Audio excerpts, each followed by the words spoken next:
Hello.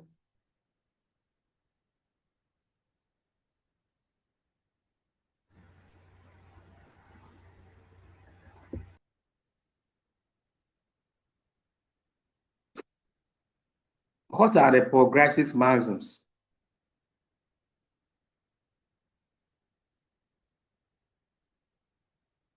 Are you there?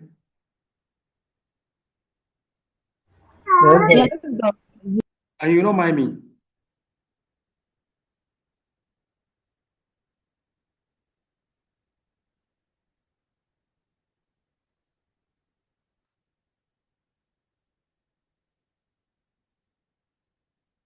You've forgotten progressive maxims.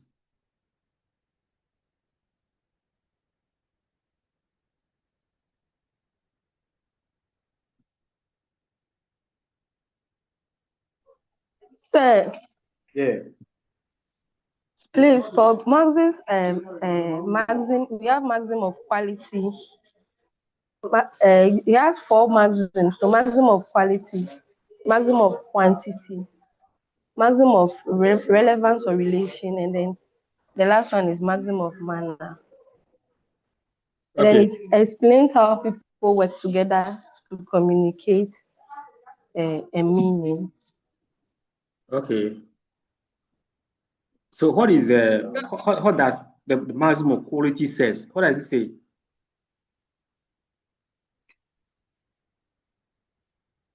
Doc, please, it That gives one should be right amount of information.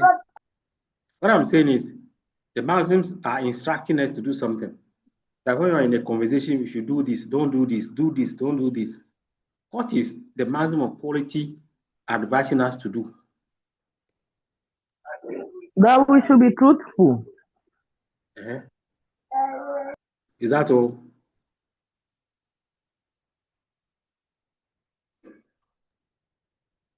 Doc, please, it also gives right amount of information. Quality, Not too much, not too little. quality. Look, Yes. quality also means that it should also be full of the facts. Okay. What again? We should also avoid false information. Okay.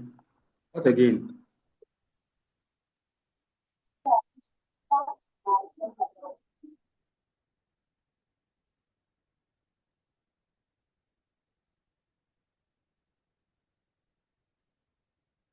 Okay, now let's talk about quantity.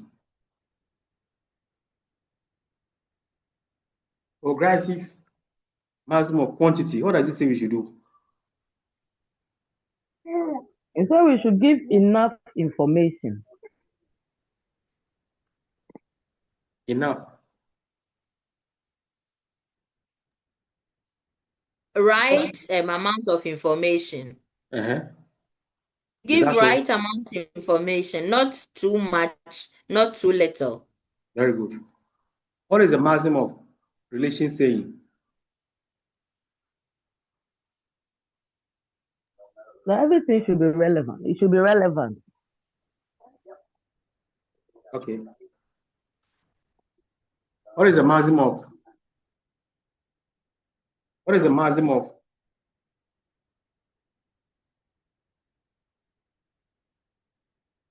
What is the maximum of manner saying? Please, we should avoid Clear and direct. ambiguity. Is that what you do what? Avoid Clear. ambiguity. That it should be clear and direct. Okay, very good. Now, there is something that we want to learn today. It's possible to violate the maxims. It's possible to violate the maxims.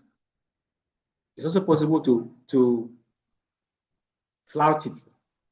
So we want to understand what is meant by violating or flouting. and how we can deal with that in conversation. So we went through all this already. The maxims, we know what they mean. Let's go to what does violating the maxim mean? Any of you to read for us? A good reader, please.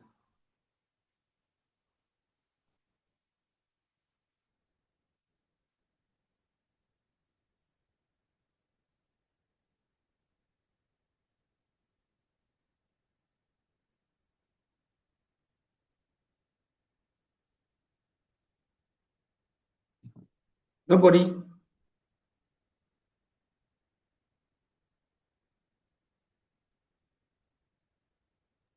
Now, please, I'm reading. Now, what does violating a maxim mean? This is where students often get confused. Violating a maxim means that a speaker secretly or deliberately fails to observe a maxim, often with the intention of deceiving the listener.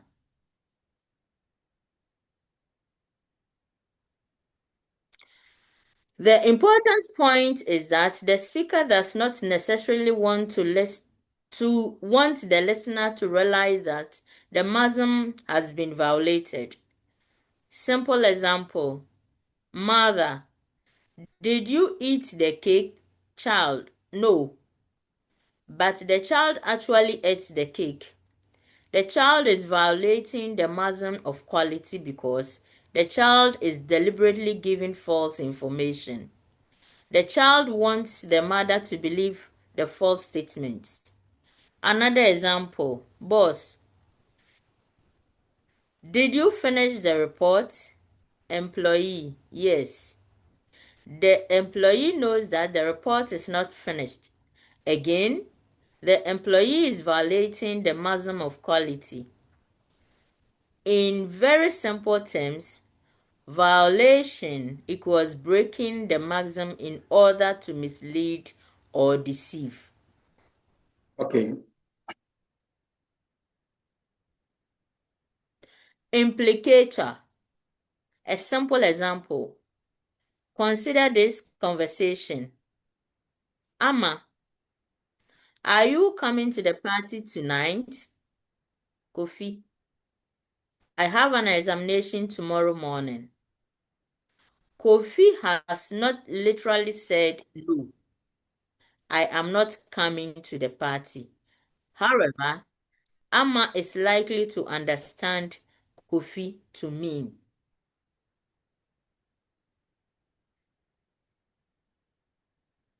I will probably not come to the party because I need to prepare for my examination. That unstated meaning is the implicator. So How does we know what implicator means. You know what implicator means. And the stated meaning which you can deduce from a speech when you're having a conversation with somebody. Implicator, missing meaning, or unstated meaning. Shall we continue, please?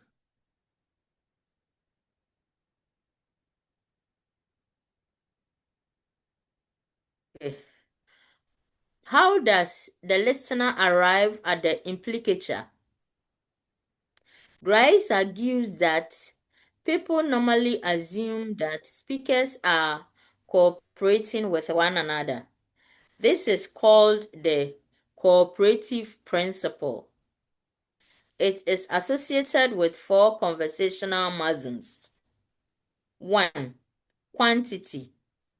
Give the right amount of information. 2. Quality. Say what you believe to be true. 3. Relation/relevance. Be relevant. 4. Manner. Be clear, orderly, and unambiguous. So, when Kofi says, I have an examination tomorrow morning, Amma assumes that the statement must be relevant to her question. She therefore infers the intended meaning: Kofi is unlikely to attend to the party. To attend. Another, To attend attend. the party. What's the meaning of the word infer? Infer.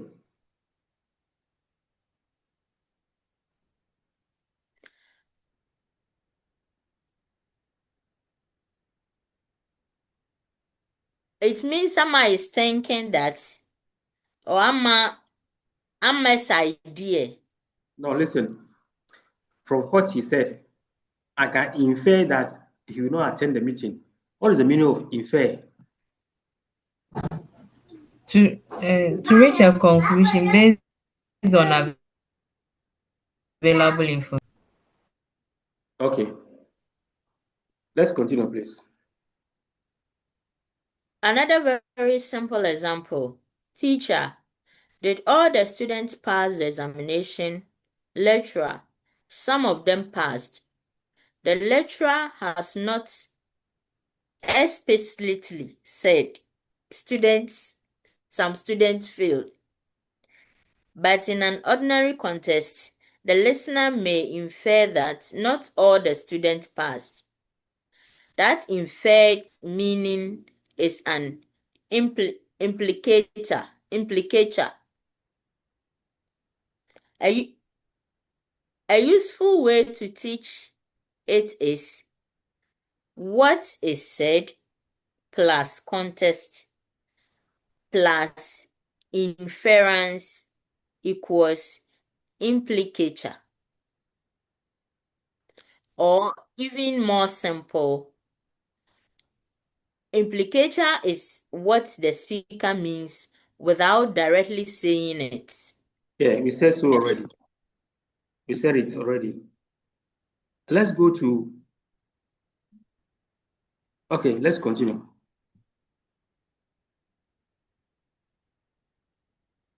This is particularly important when teaching flouting of grace maxims, because speakers often deliberately appears to break a maxim so that listeners will search for an implied meaning.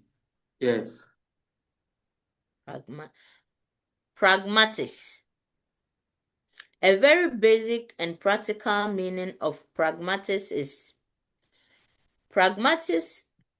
the study of what people really mean when they say, especially when intended meaning is more than the literal meaning of their words. Yeah, so you see, what you are dealing with falls more in the area of pragmatics. Pragmatics just studies what that this person said.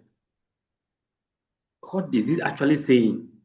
Is it saying more than what he just said? So all these things are related to Paul Gramsci's maxim. So nobody is going to ask you about pragmatics anyway. But it's a whole area of study, especially in linguistics and language, which deals with what people actually say, what they intend to say, what they don't want to say, but what they think that you must get from their statement. That is all.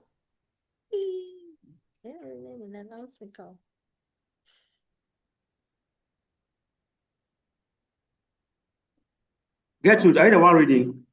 Yes, please, Doc. There's somebody in your background who is talking, or you yourself you are talking. Let's continue. Okay, thank you. For your discussion of Paul Grace maxims, you can explain Or it to Grice. students. Or Grice. Okay. Paul Grice. Thank you.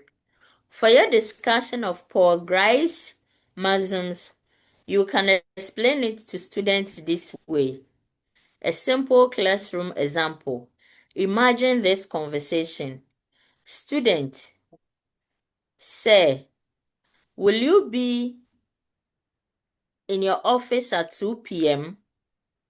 Lecturer, I have a lecturer at 2 p.m. Literally, the lecturer has only said that he has a lecture, but the student will probably understand. No, I will not be in my office at 2 p.m. That additional meaning is not directly stated. The listener works it out from the context. That is what pragmatics is interested in. Pragmatics. Pragmatics.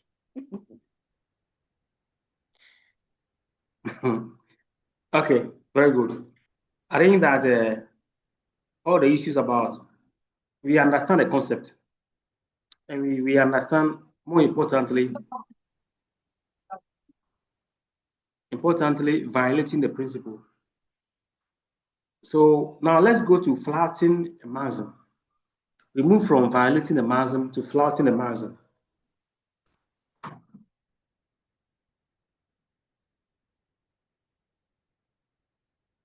Yes.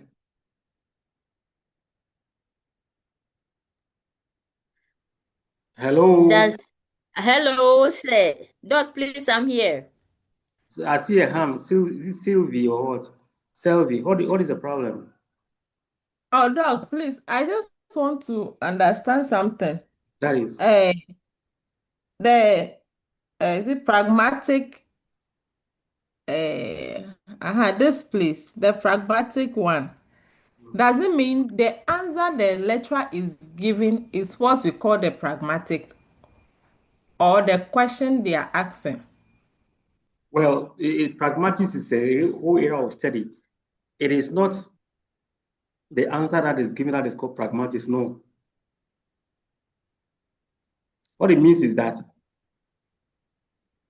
when you want to infer what the lecturer has said, you apply pragmatics. In other words, you are going to infer meaning from what the lecturer said. The lecturer didn't say that he will not be in the office, but the student must infer. So these are all the things that pragmatics is interested in. You don't understand? Yes, Doc. Mm-hmm. Okay, maybe now, no, I will not be in the office. That is what the student must get from the lecture statement. That additional meaning is not directly stated. The listener works it out from the context. That is what pragmatics is interested in.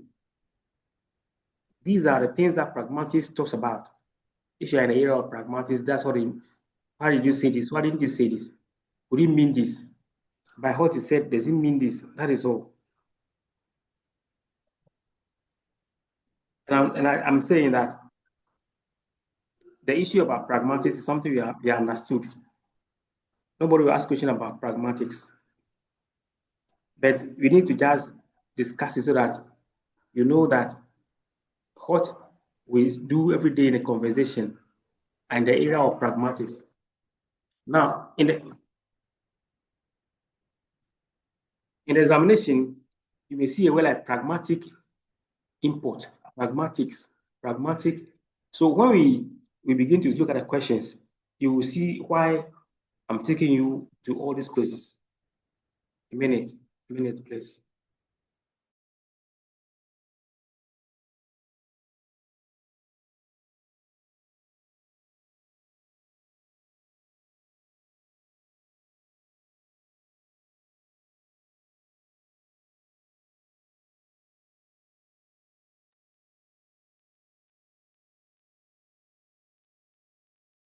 Yeah, so I was saying, another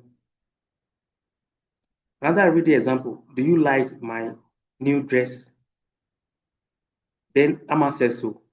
And then AC says, the color is beautiful. See, it could mean that apart from the color, AC doesn't like the dress. It could be that AC doesn't like the dress, but maybe the color is fine and just want to say that without answering the question. Izzy has not said, I don't like the dress. However, depending on the situation and tone, Amma may infer that Izzy likes the color but does not particularly like the dress itself. So when you are doing pragmatics, you are trying to see why somebody has said this. Why didn't this say this? By saying this, does it mean this? And it's a very interesting area of linguistics if you want to study pragmatics. This brings you directly to Paul Grassi's theory of implicature, the unstated meaning, which we can infer from what somebody has said. You see a friend, you say, have you eaten today? Maybe a friend say, when you are going to eat this morning, you call me. What are the meanings you can get from this? Hello? Are you there? Yes, please, Doc, we are here. No, the Yeah. network. Second, please. So you cannot hear me? The network is Hear breaking. you. You can. I'm saying that your roommate, you are in the room with somebody, you came to your house, and then maybe you eat together, you do everything together. One day, you didn't call him or her, and then you ask him, you were going to eat, you didn't call him or her, you ask him, have you eaten? And said, when you were going to eat, did you call me? What are the possible meanings? The meaning is anger. Yeah, maybe there's anger because of if you see the facial expression and the tone, there's anger. But apart from that, what else? Dog. Eating. You Yeah, are still hungry. You haven't yeah, he eaten. didn't eat. So anger and not eating combined, you can infer. The person is not going to tell you I didn't eat, but you can infer.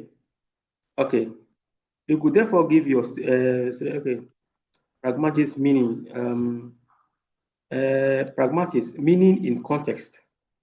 What is context? The situation in which something is that is going to give you the meaning. Gracious Manson, principles that help us understand how people cooperate in conversation. Implicature, additional or implied meaning that the listener works out. For example, did Kofi pass the examination? B, well, he attended all the lectures. What could be the meaning? It means he can't fail the exam because he has learned a lot from the class. Well, very good. But let's look at it. B, Doc, yes, it could also mean that despite he attended all the lectures, he didn't really do well. yes. B has not directly answered the question because we normally expect speakers to be relevant and informative. A may suspect that B is implying that Kofi did not pass or that Kofi does not want to say directly whether he passed. So if you employ these principles in our everyday life, you can see that there are a lot of things people do. You can get a meaning without they speaking directly or answering a particular question directly. You can get the meaning from what they are saying. So, with all that we are discussing, let's go to flouting the maxims and let's see how these principles apply when somebody is flouting the maxims, the Paul Grice maxims. Shall we continue, please?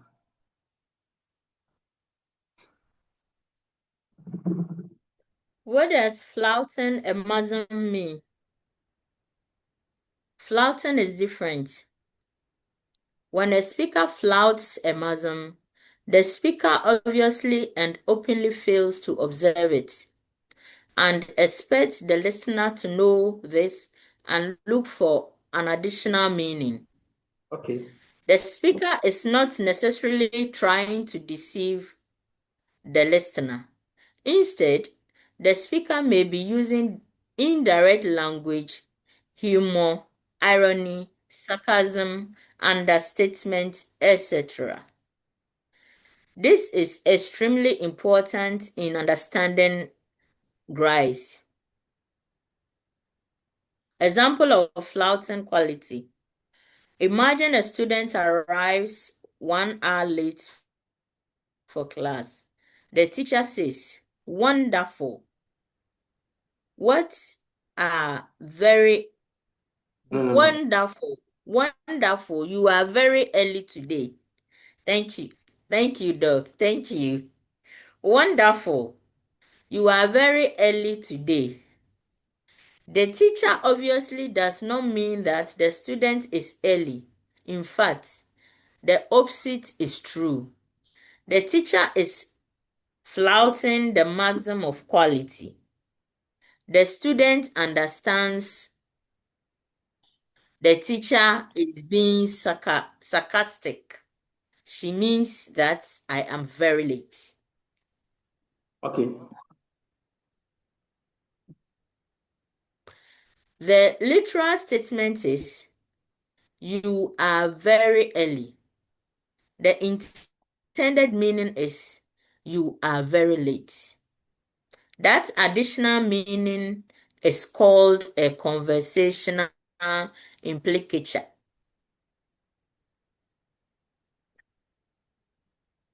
Another example, flouting quantity. A. How was your examination?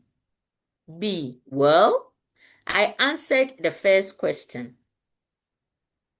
A has asked about the examination generally.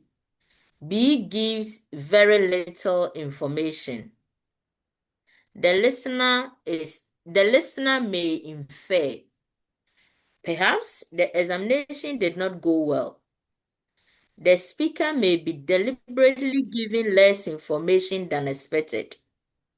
That can be a flouting of the maxim of quantity. Example of flouting relation. A.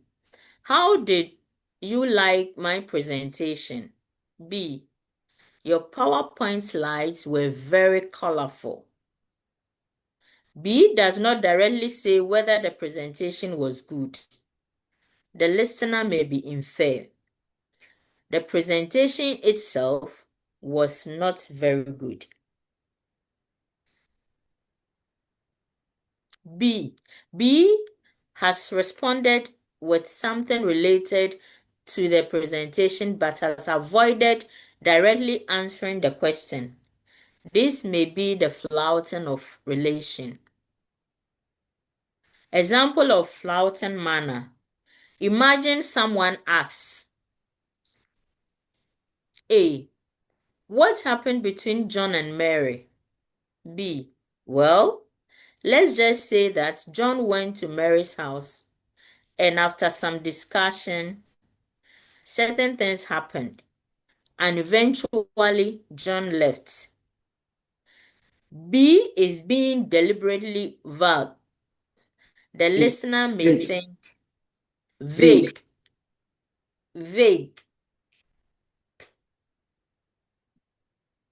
The listener may think something happened between John and Mary, but B doesn't want to say exactly what. This can involve flouting the maxim of manner. Violation versus flouting. This is probably the most important distinction for your students. Violation, flouting. The speaker secretly breaks a maxim. The speaker openly breaks a maxim. The speaker often want to deceive. The speaker expects the listener to notice. Listener may not realize the maxim was broken. Listener is expected to realize it. No special meaning necessarily arises. An additional meaning often arises. Example, lying. Example, sarcasm or irony. Okay, very good. Let's see some questions on the various aspects of things that we discussed today. Read it. Let me hear, please.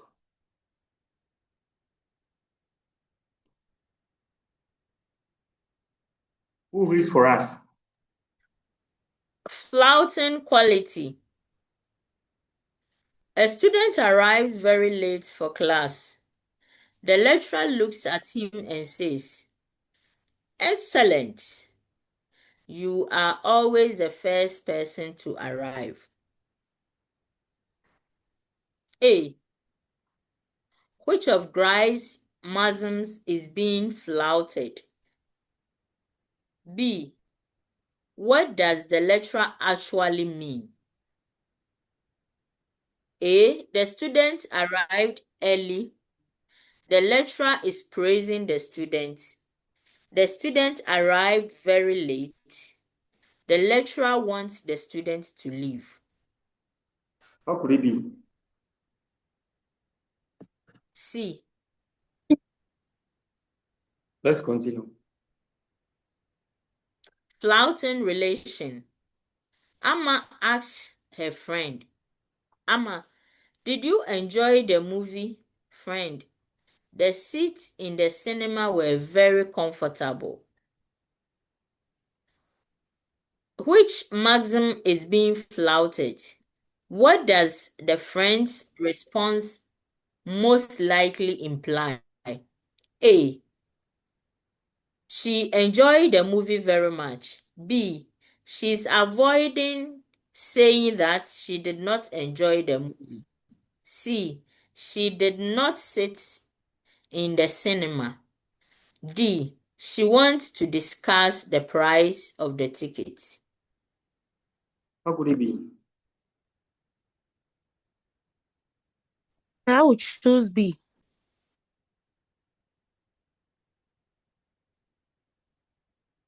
Okay, B. Any different answer?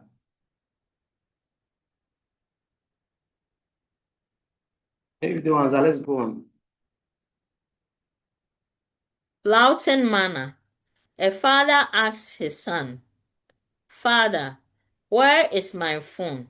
Son, "It is in that place where you usually put things that you don't want other people to find." Which maxim is being flouted? What does the son's statement imply? A. The phone is lost. B. The phone is probably in the father's usual hiding place. C. Someone has stolen the phone. D. The son does not know what the phone is. What a phone is. So how could it be? B. I will choose B. Okay. D. Dog B. Yeah. Flouting quantity. Doc, please, does it mean the B is correct? Oh, it is correct. Any different answer? No, you didn't say that it's correct. You just Okay. said let's see. Oh, B is correct.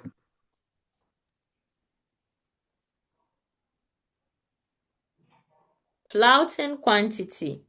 A lecturer asks a student, "Lecturer, have you completed your assignment?"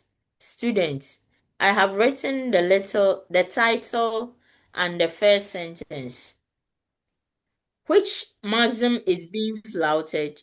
What does the student's response most likely imply? A. The assignment is completely finished. The student has not made much progress on the assignment. The student has submitted the assignment. The student does not understand the question.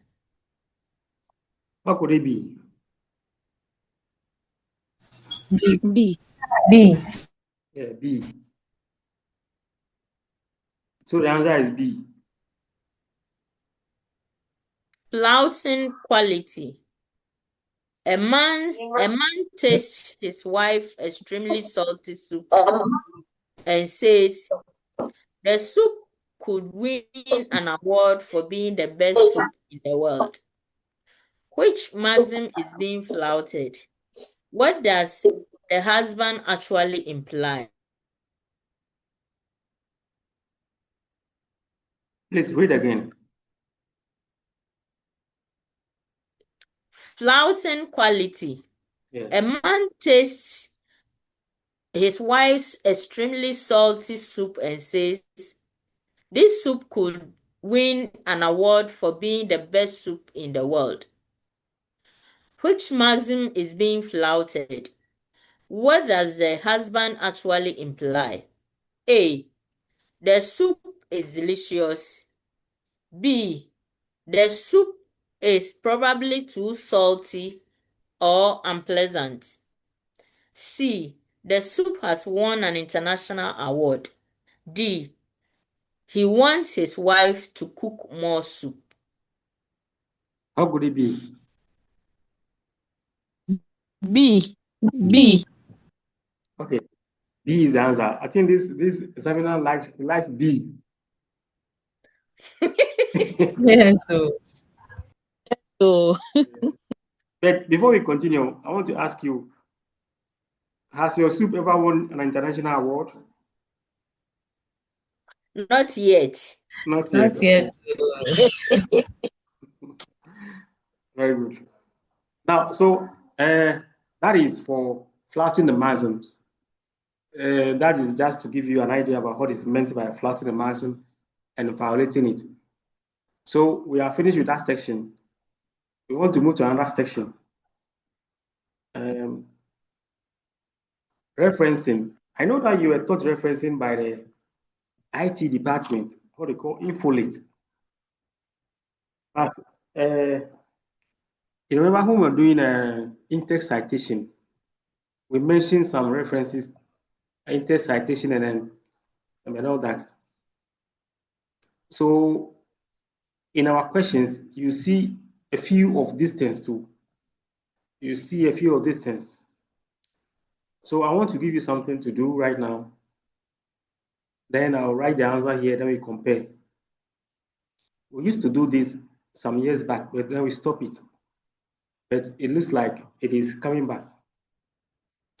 Write this thing down, and let's see how you respond. What you are going to do is to type your answer in the chat for me to see, or for us to see. So that is it. This is it. Are you ready? Are you ready? a minute. And it's It has started raining in Ho. It has started raining. I pray that the network will allow us to finish. Sir, it's been raining all day. Where I am, Saturday, it had just started. It rained in the night, all right. Then today, it seems that the weather was a bit clear. But just as I was talking to you, it has started again. Oh, okay. It's been raining No in problem. Hawaii. Are you ready? Are you ready? Yes, sir. We Yes, can. dog. Right. Yes, dog. Right. yes. Mensa yao. Mensa yao. Mensa yao wrote a book.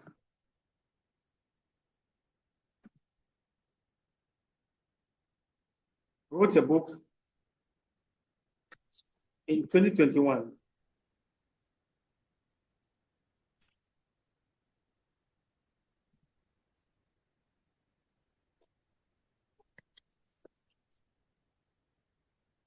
On page 5 of the book. On page 5 of the book. On page 5 of the book. On page 5 of the book is the information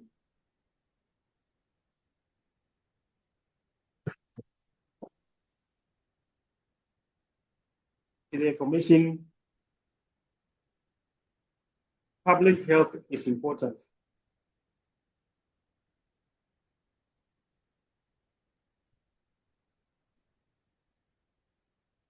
Hey, you police there. Hey, Virginia.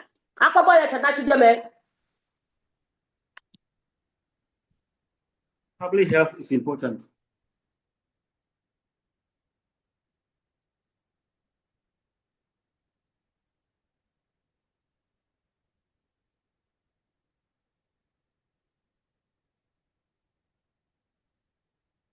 Show how you can incorporate. You can show how you can cite this in your work.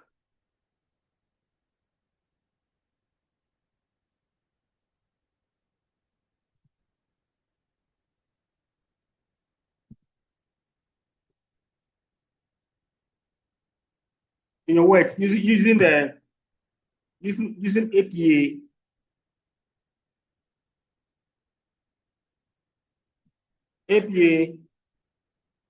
the seventh edition.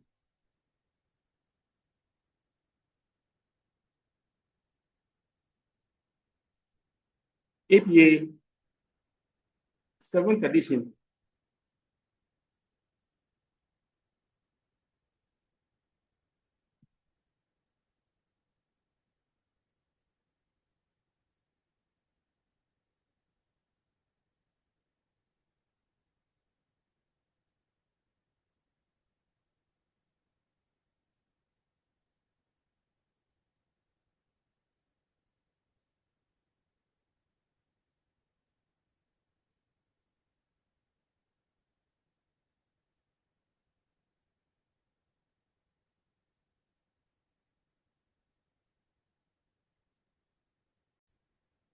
Okay, we received three reports. Mensa 2021 state that public health is important. Sorry.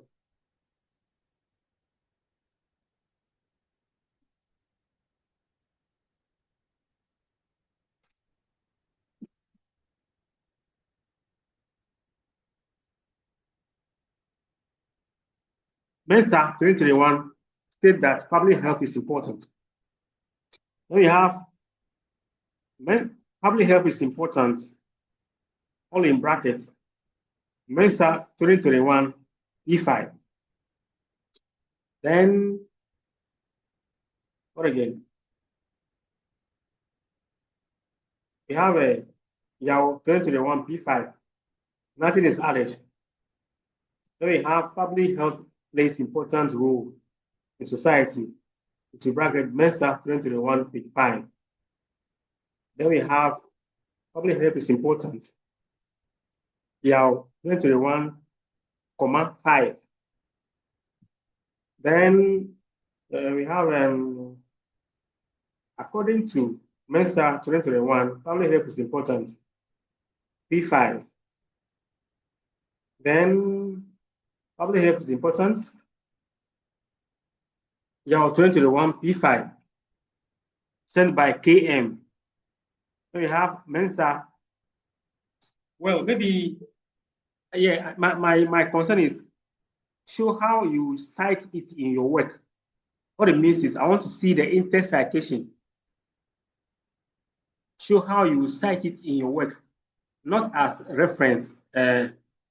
That counts at the end of your work. No. Let's see how you cite it in your work, in the body of the work itself.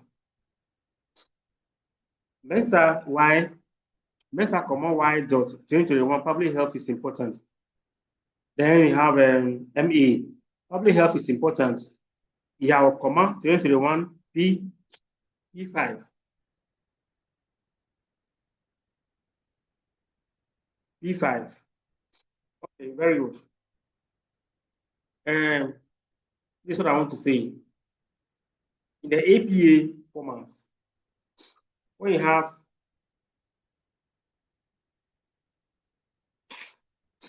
a sequence of names, the one to the right is the surname.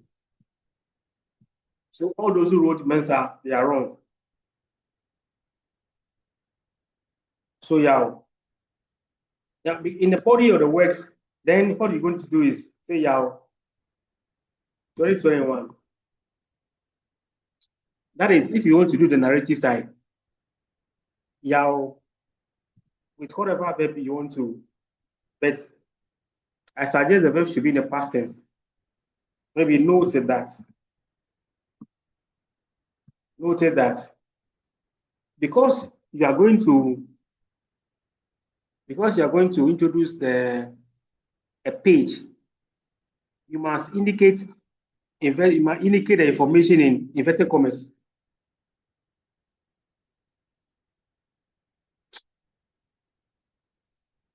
The information must be in inverted commas.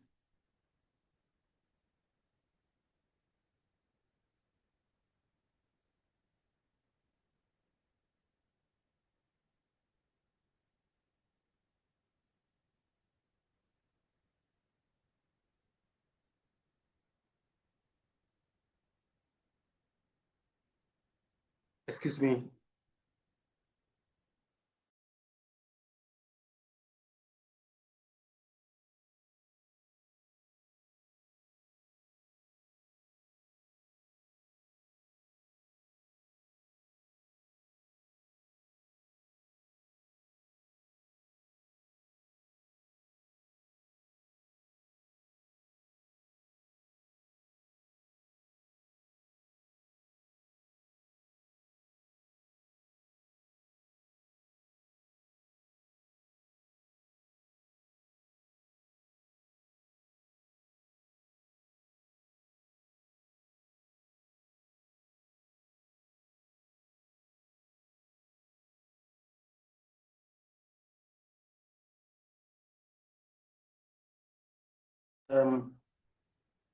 Hello.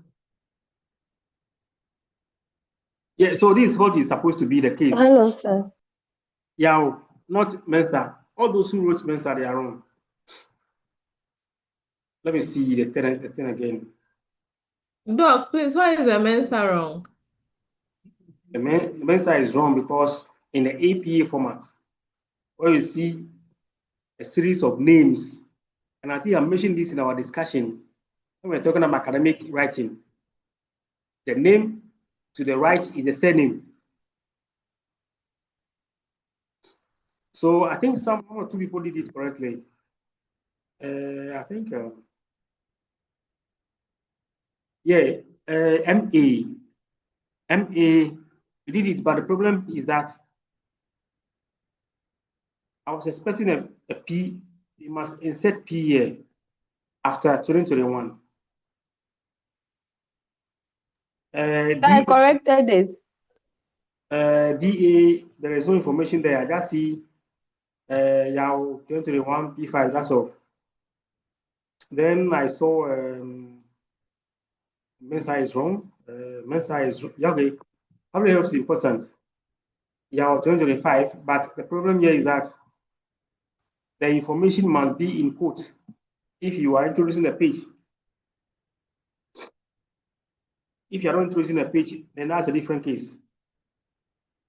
This Mensa is wrong. Mensa is wrong. Yao 2021, page 5. Public health is important. Well, it's correct.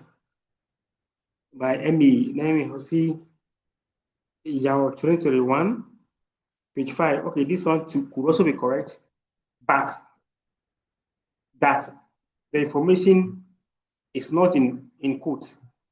That is YA. Yeah, 2021, page 5, public health is important. G could be correct, but remember that you need a full stop after important. According to your 2021, public health is important.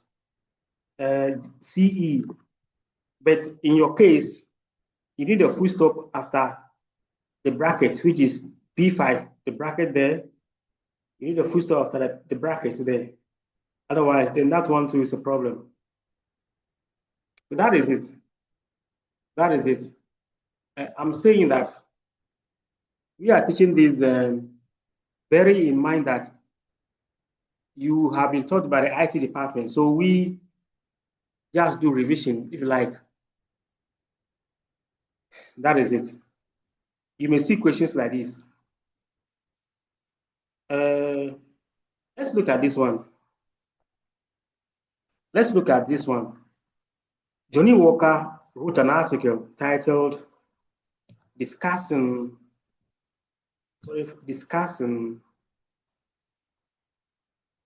health is important. Discussing health is important. The whole article is titled like that, which was published in 2021 in the Journal of Public Health, Volume 10, issue number 2. The material, sorry for the misspelling. The material can be found from page 45 to 52. Cite it. I'll give you 2 minutes.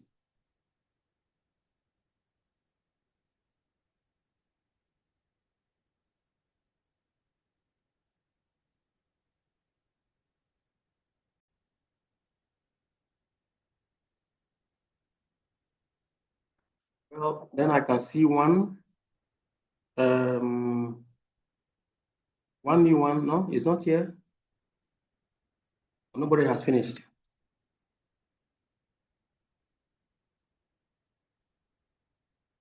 Nobody has finished. Okay, let me give you more time.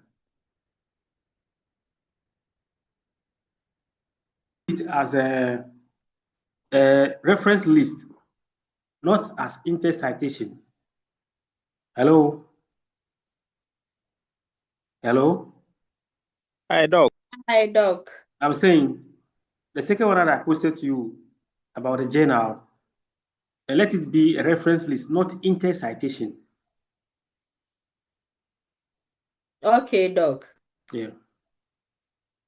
Doc, the Johnny Walker.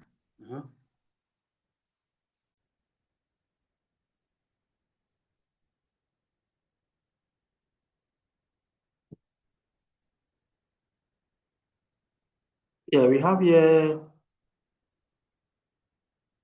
Walker. Let's have here DA. Dorothy Amu Ozi Amma Day. Reference Walker, J 2021, discussing health is important. General Public Health 10 into bracket 2, 45 to 50. Okay.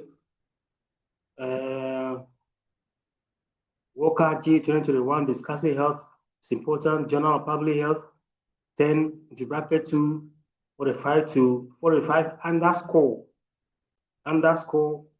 52. Walker, J 2021, discussing health is important. Journal of Public Health, 10 into bracket 2, 45 to 52. Walker J 2021, discussing health is important. Journal of Public Health, 10 into bracket 2, 45 to 52. Walker, the same thing. Walker, the same thing. Walker J discussing. So we have from DB ROSS PT PT, CK,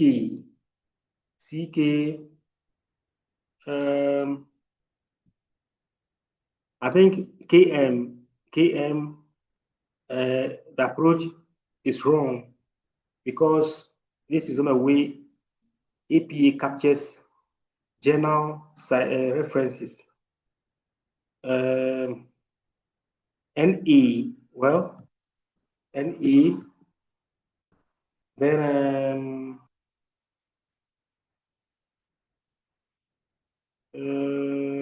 well, YA,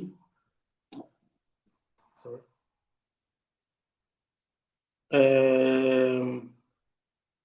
But among all these, the one, almost all of them are wrong. The only one which I think is correct is PT, Philippine Tete. The reason is that in the APA format, when you want to do reference list, the journal's name must be in italics. The journal name must be in italics. And it looks like everybody here got it wrong. Even though the citation seems to be, it follows a sequence. I think DA,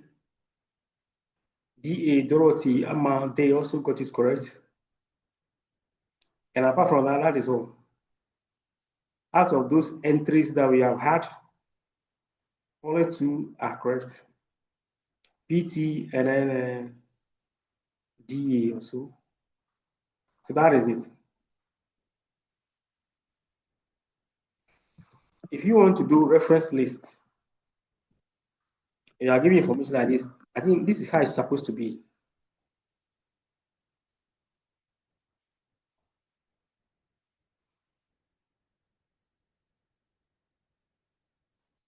Hello. So we are here.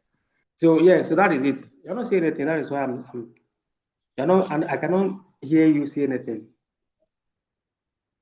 So that is it. This is what will appear on the reference list.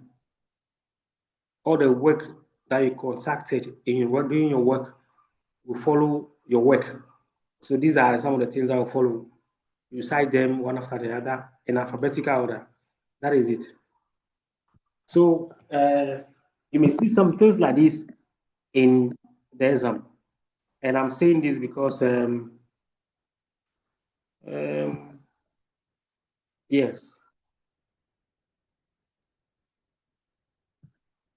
Now I need to mention something again. I need to mention something. If you are citing sources in a reference list and you don't know the year of publication, what do you do?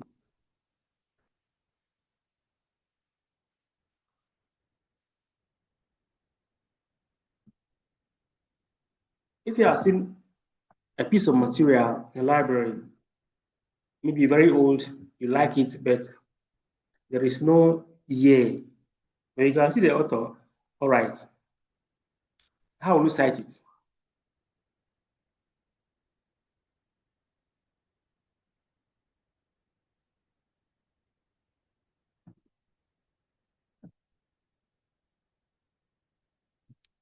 Hello? Hi. Hi.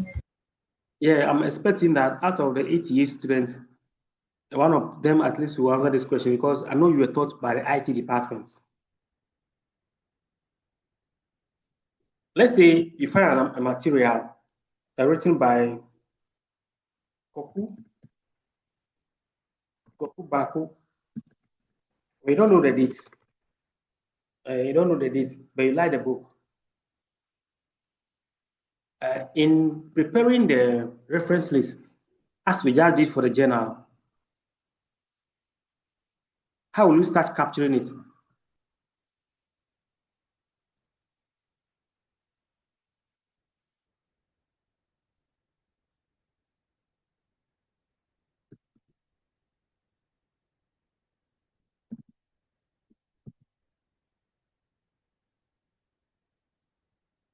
Lisa, you write ND. That's no date. Okay. Very good. So let's say Koku Baku.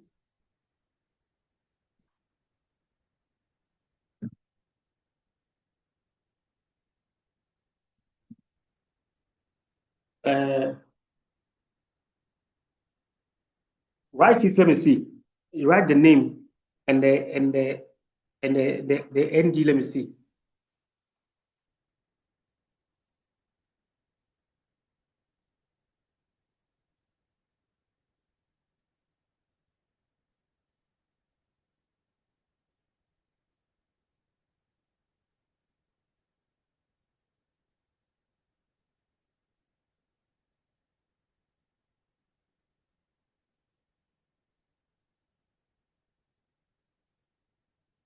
Lisa, in inside citation or reference list?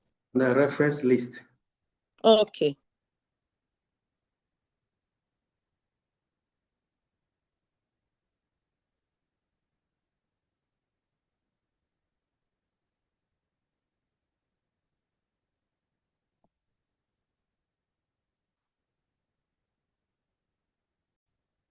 Okay, I've got one response here. Koku, comma B into bracket ND. Yes.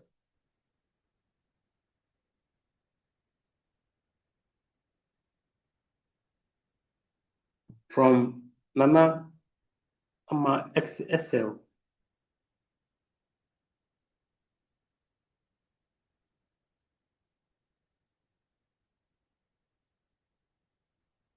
Let me just add a title. The title of the material is we are in a dilemma. We are in a dilemma. That's the title of the material. But now we know the writer, we don't know the date.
Yes, there has been one.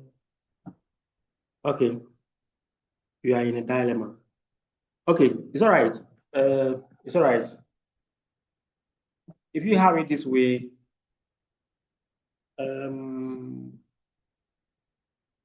I think if you have it this way, then you're going to have it is only the last one which seems to be correct. But even that one, there are issues with it. When you have a name in series in the APA format, the name to the right is a surname. In this case, you can have Baku. So yours and Nasara Abigail, the name may be correct.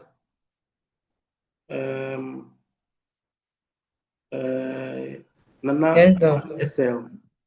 Nana SL, I think the name is correct. But look at it.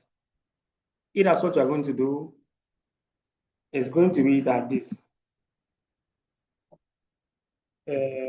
Baku, comma, K, full stop, into bracket, N, full stop, D, full stop, bracket close, full stop.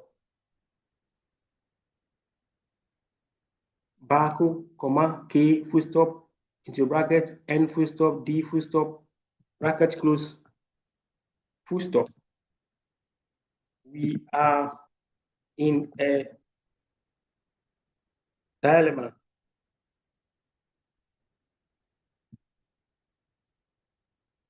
If this is the material, and I wrote here, the note is a book, and it is a book.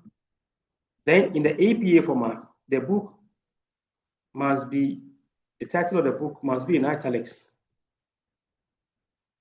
It's not journal, where we say the article, so the name of the journal, no, this is a book written by maybe one person or so. It is the name of the book that must be in italics. So that is it. I want you to go revise your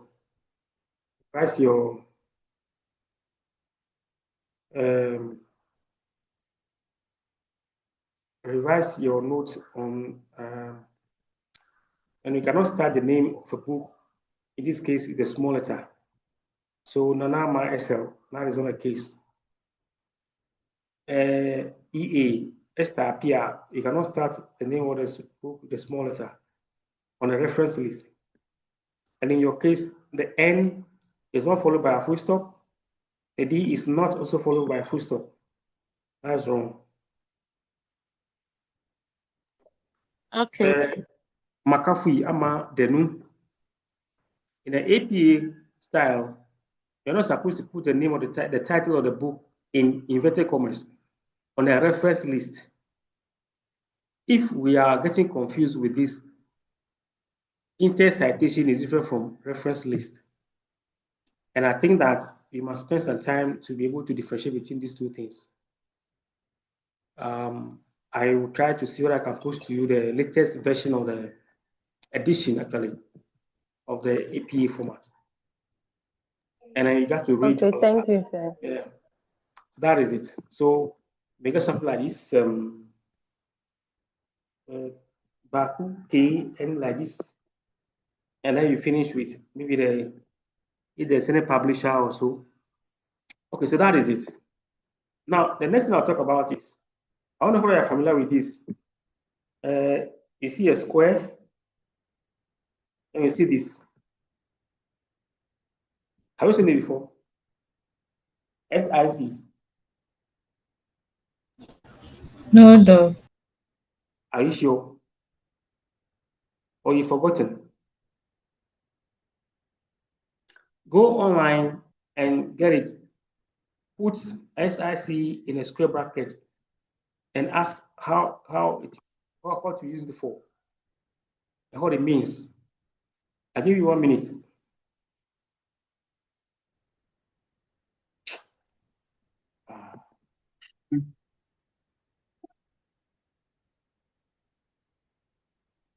Doesn't mean you have to go over all this. Doc, let's continue. Let's continue. Okay, it's all right. So let's look at number 8. In an APA 7th edition reference list entry for a journal article, which order is correct? A. Year, artist name, article title, journal title. B. Article title, artist name, year, journal title. C. Artist name, year, article title, journal title. D. Artist name, article title, year, journal title. Now, this one, you must know that A and B are out, because there's no way you can start citing something from the year before the author's name. No, you cannot cite article before the author's name. So the answer should be between C and D. Now, C. C seems to be the correct answer. Very good. I think we close for now. Or what do you say? I'm tired. Yes, sir. Tomorrow we come and then we do some 15 minutes here. Then we look at the past questions. If you come early, we can finish early. I hope you can use 2 hours to do it. Just about 1.5 hours or so. You should be able to go through all 100 questions. Then you close. So for today, I want to plead that we stop now, and then we resume tomorrow, God willing. It's not Noted, true. Doc. Yeah. Yes. It does. Yeah. Thank Thank you you. very much. Yeah.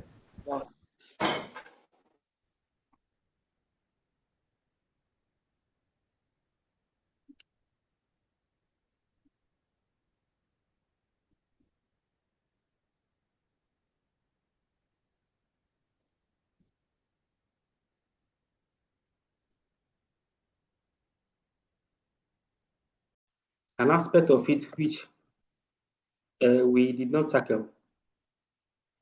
We talk about paragraphs, and then we talk about the introductory paragraph, the concluding paragraph. And then there is a topic, there is a subsection which has to do with types of paragraphs.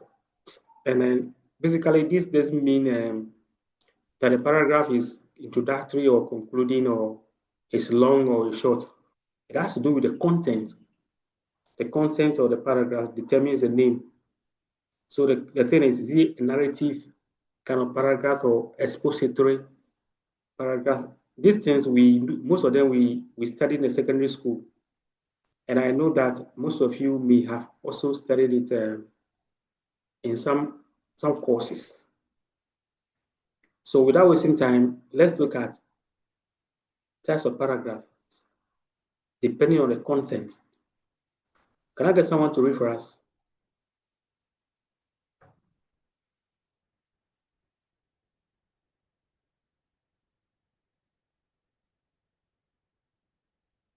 Hello?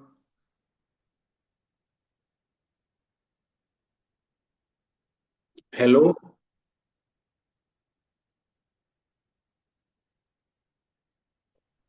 Hello. Are you there? Are you there anyway?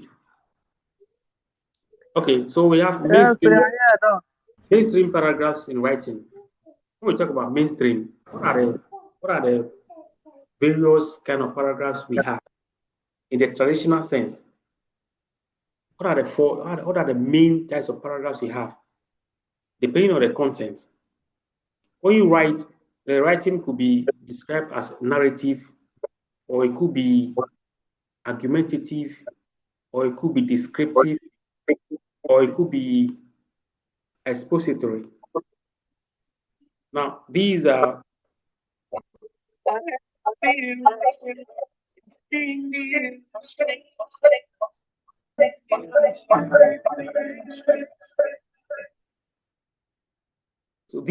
the 4 main mainstream paragraphs are the 4 common or widely recognized types of. Can you see my screen anyway? Can you see my screen?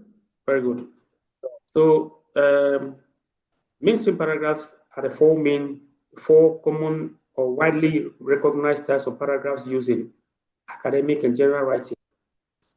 They are classified according to their purpose, what the writer wants the paragraph to accomplish. Number one, narrative paragraph. Narrative paragraph tells a story or relates a sequence of events. It answers questions such as what happened, when did it happen, and to whom. Characteristics presents events in particular order, often uses the past tense. May include people, places, and specific actions. Uses time expressions such as first, later, afterwards, eventually, and finally. Example.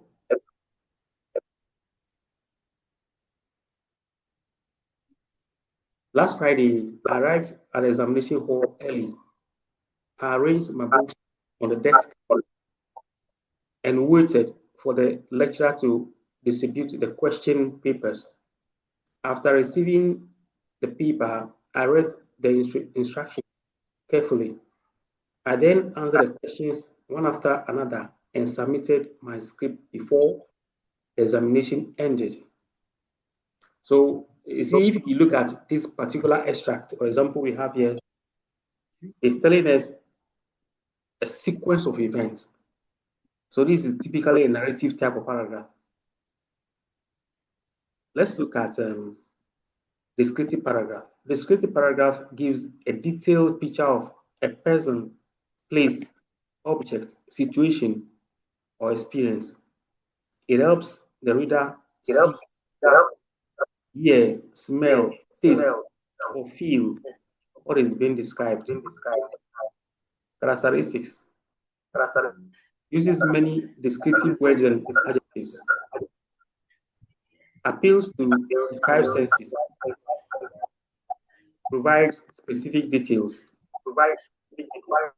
Creates a clear mental picture. Example. The university library is a quiet and spacious building. Its large windows allow sunlight to enter the reading room, while rows of wooden tables occupy the center of the hall.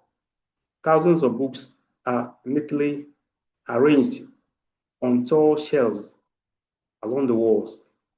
The atmosphere is calm and students can often be seen reading silently at their desks. So this is a typical example of descriptive paragraph.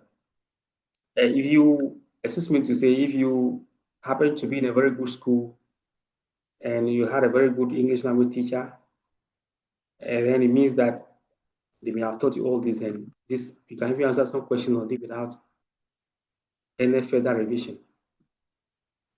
Expository paragraph. An expository paragraph explains, informs, or gives factual information about a subject. Main purpose is to teach the reader something. Characteristics provides facts, explanations, and information.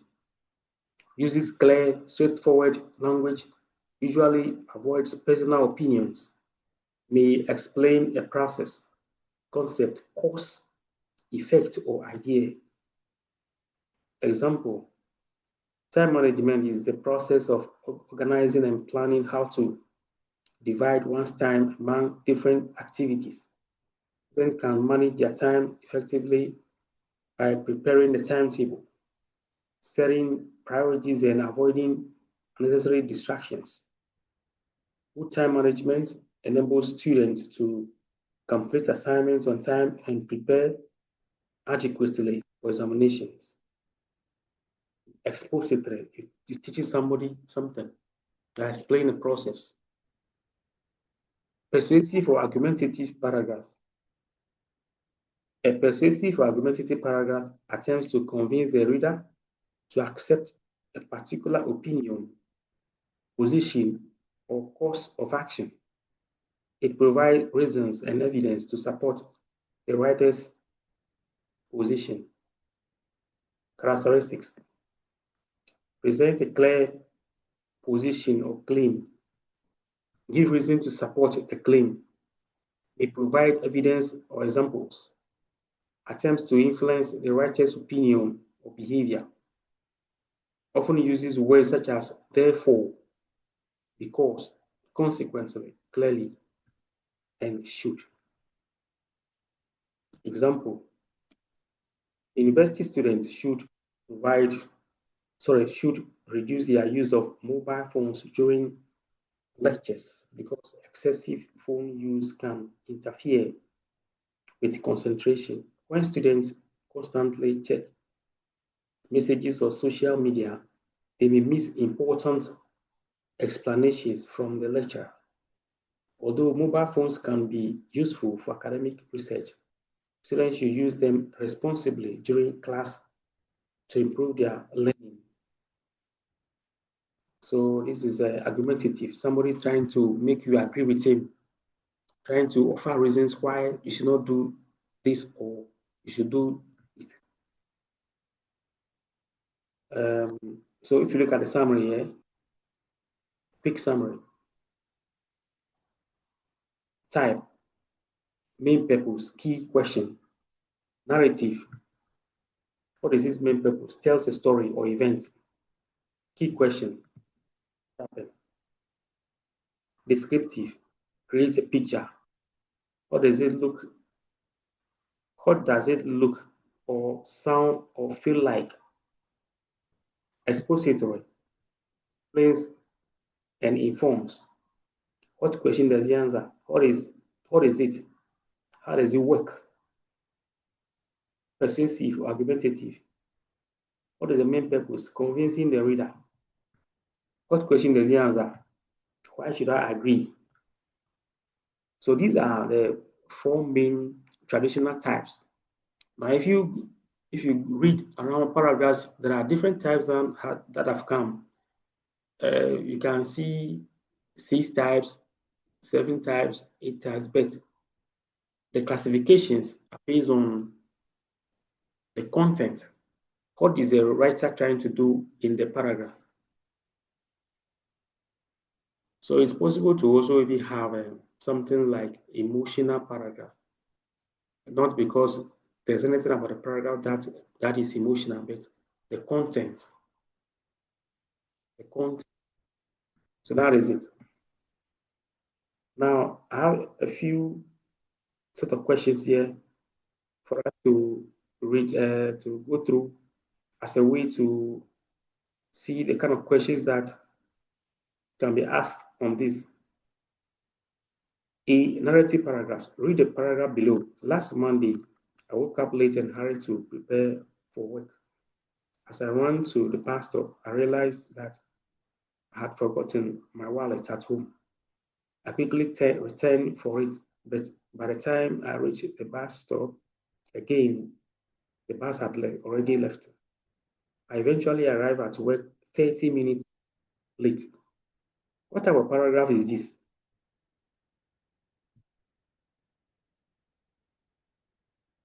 Hello?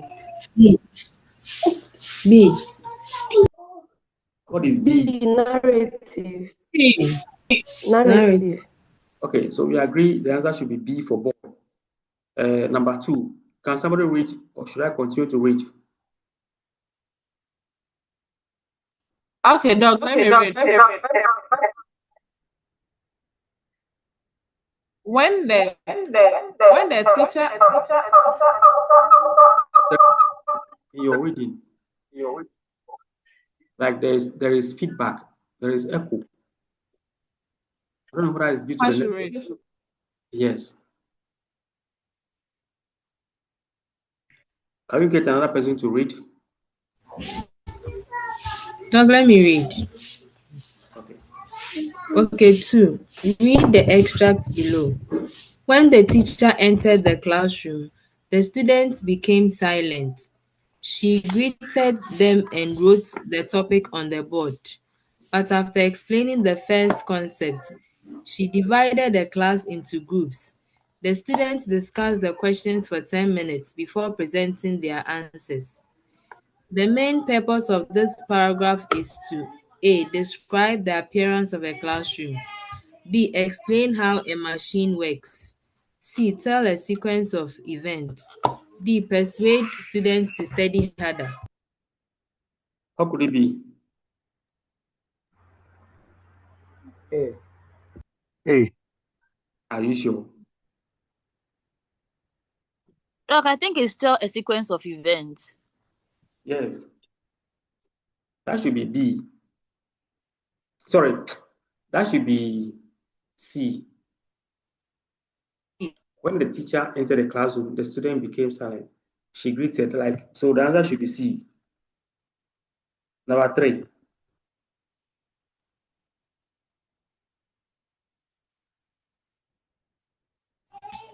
Three. Yes. Which feature is most characteristic of a narrative paragraph? A. It presents argument and counter-argument. B. It focuses mainly on physical appearance. C. It tells events in a sequence. D. It provides definition and explanations. What should it be?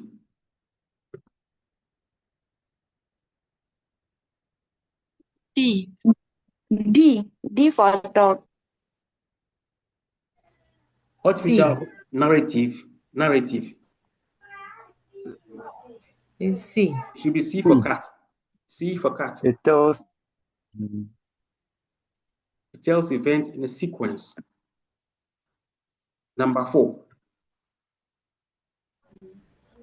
Read the paragraph below. The moment the results were announced, Kojo jumped from his seat. He could hardly believe that he had obtained the highest score in the examination. His friends surrounded him, congratulating him and shaking his hand. He immediately called his mother to share the good news. Which element strongly indicates that this is a narrative paragraph? A. The use of What could it be?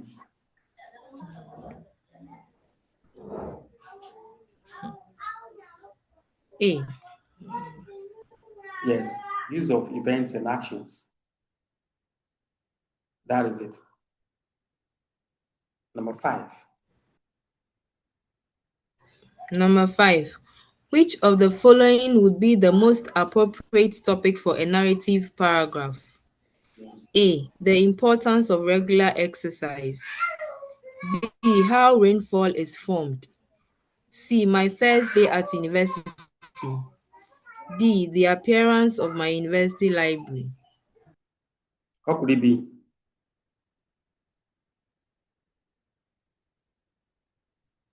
C. I think Yes. it's C.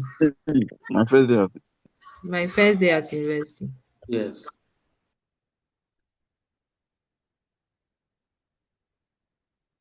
Question 6. Read the paragraph below. The university library is a large rectangular building with wide glass windows. Okay, without Its even walls are painted. without completing it, what could it be? It's A. A. No. Descriptive. I was thinking that by looking at the first line, sometimes if you are if time is against you, by reading the first line, it tells you it's describing a place or something. So that should be descriptive. B. The university library is a large rectangular building with wide glass windows. Its walls are painted cream. And that is descriptive. It should be C for cat. Yeah, it's C. C for cat. Number 7.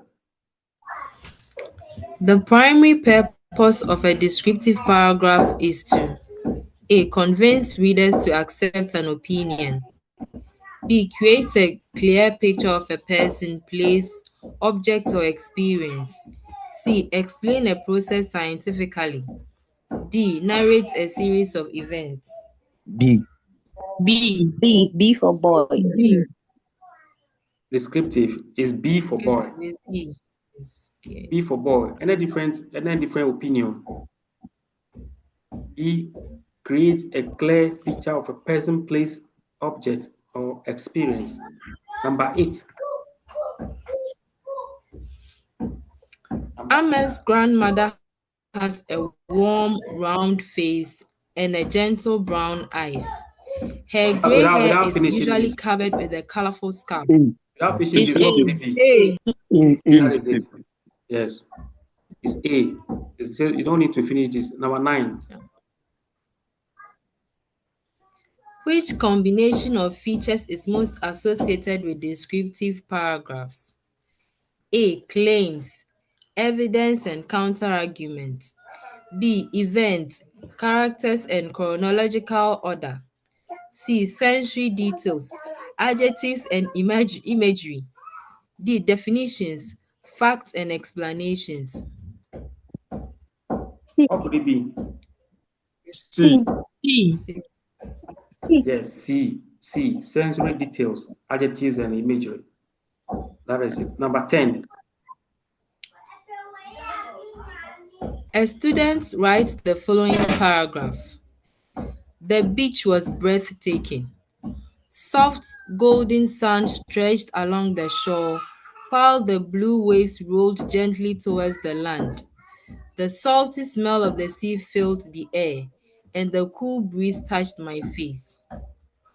What could it be?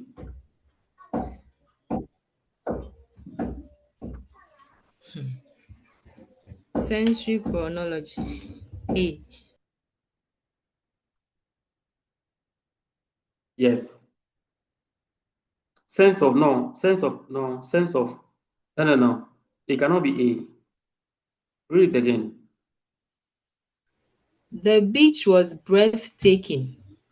Soft golden sand stretched along the shore, while the blue waves rolled gently towards the land.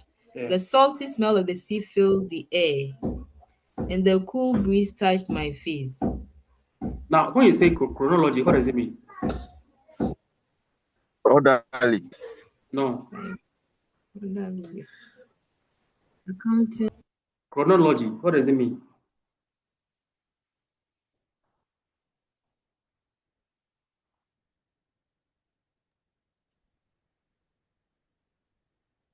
You should know this. Chronologically. Chronology.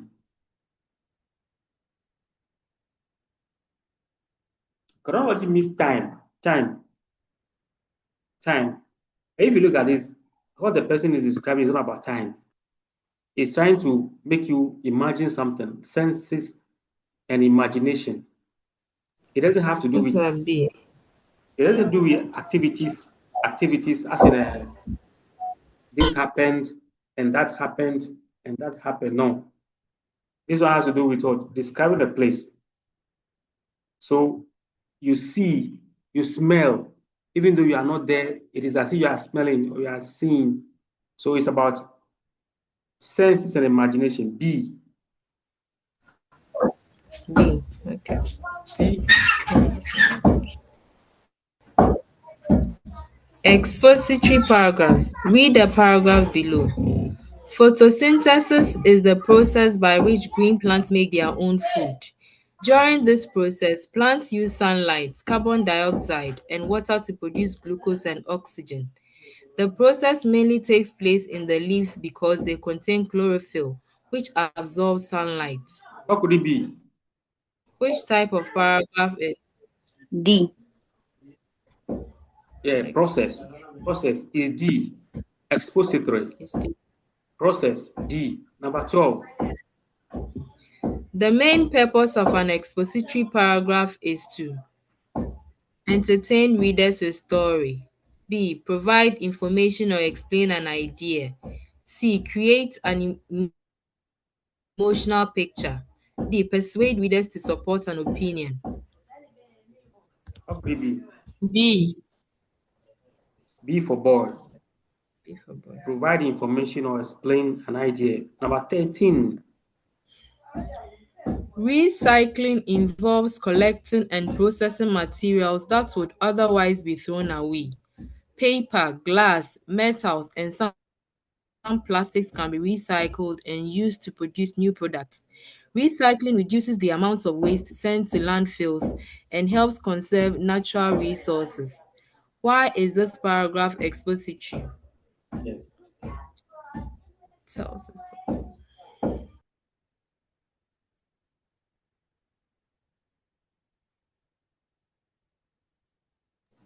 I think it's C. It provides information about it. Yeah, C for cat. Number 14.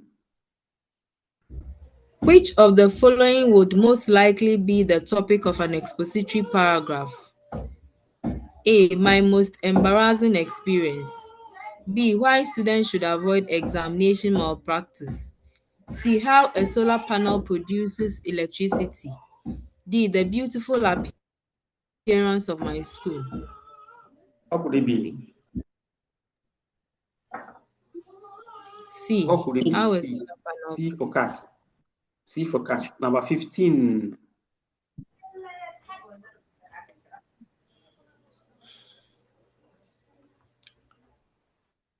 Which statement best distinguishes an expository paragraph from an argumentative paragraph? An expository paragraph explains, while an argumentative paragraph seeks to persuade. B. An expository paragraph tells a story, while an argumentative paragraph describes places. C. An expository paragraph uses only opinions, while an argumentative paragraph uses only facts. D. There is no difference between the two types. What could it be? A. A.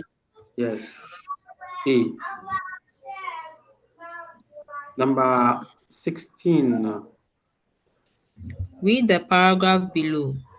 University students should limit their use of social media during examination periods. Excessive use of social media can reduce study time and make it difficult for students to concentrate. Students who spend several hours scrolling through social media may therefore struggle to complete their academic work. For this reason, students should set specific periods for studying and avoid unnecessary social media use. What type of paragraph is this? Yes.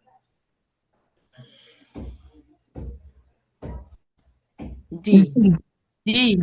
Argumentative. D for Okay. dog. Number 17.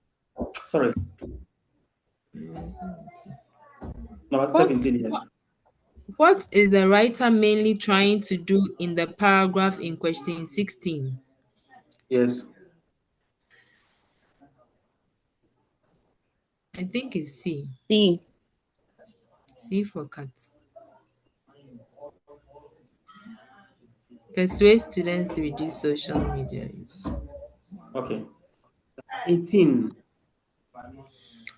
Read the extracts below. Schools should introduce more practical activities into science lessons. Practical activities enable students to apply theoretical knowledge to real-life situations. They also make lessons more interesting and help students develop problem-solving skills. Therefore, science teachers should combine classroom explanations with practical activities whenever possible. Which feature makes this paragraph argumentative? Yes.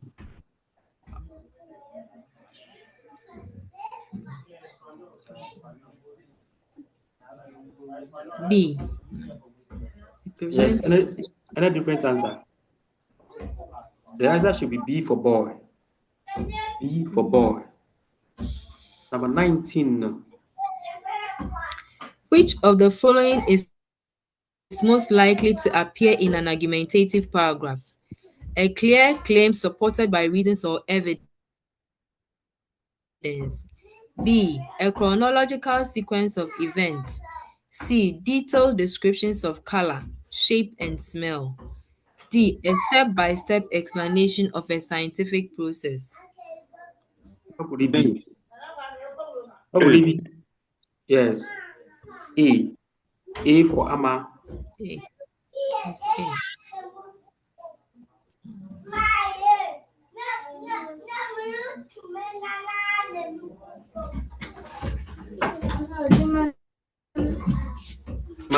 Yosin Abigail. Madam Read, Yosin, read, sorry, Abigail. yes, read the following. Looks like your system is not Hello, muted. Doc. Are you the one reading? Somebody has children talk. Yes, please, I'm the one reading. Okay, it's all right. Let's I'm continue. the one reading. It's all right. Read the 4 extracts below. Which one is an argumentative paragraph? A. The market was crowded and noisy. Traders sat behind tables covered with the smell of fried fish filled the air as customers moved from one stall to another. B. Last Saturday, I went to the market with my sister. We bought vegetables and some fruits before returning home in the afternoon. C. A balanced diet contains different types of nutrients, including carbohydrates, proteins, fats, vitamins, and minerals. Each nutrient performs particular functions in the body. D. Students should eat a balanced diet because proper nutrition improves concentration and supports physical development. Schools should therefore encourage students to make healthier food choices. Yes, what to be the answer? Said D. D. Argumentative. The market was crowded and noisy. Last Saturday, I went to the market with my sister. A balanced diet contains different. Students should eat balanced diet because the answer should be D for dog. Yes. Okay, very good.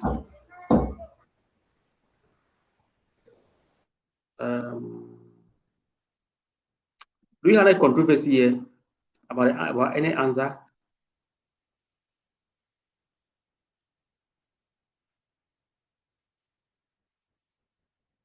Okay, very good. I think what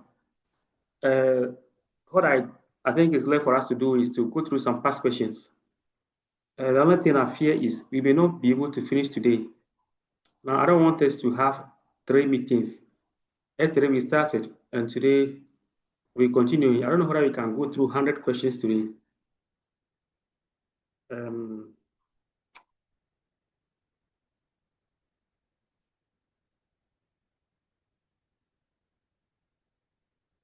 Course outline with our regular students. So we had their paper last week or so, last 2 weeks. So I want us to use the opportunity to go through these questions that they had. I must say that it is not allowed for us to use past questions. In other words, I'm not supposed to be exposing this to students. That is the reason when you finish your paper, they take the question of paper away from you. I don't know why they do this here. But so let's go through the questions. Let's start with number 1. If you can be a bit fast, it will help us.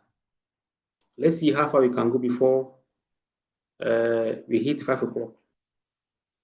Can someone read for us?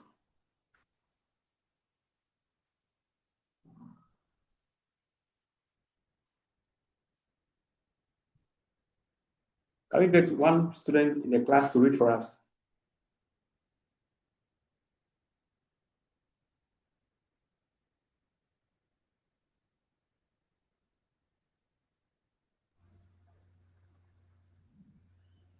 Nobody to read for us?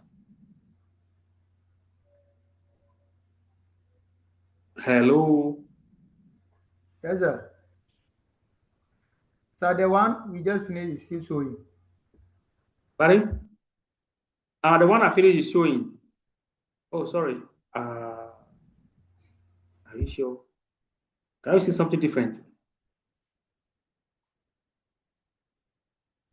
Yes, now we can see the.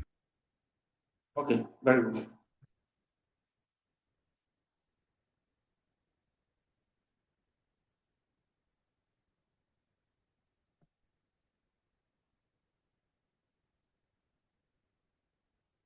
Or do you want us to postpone it to another day?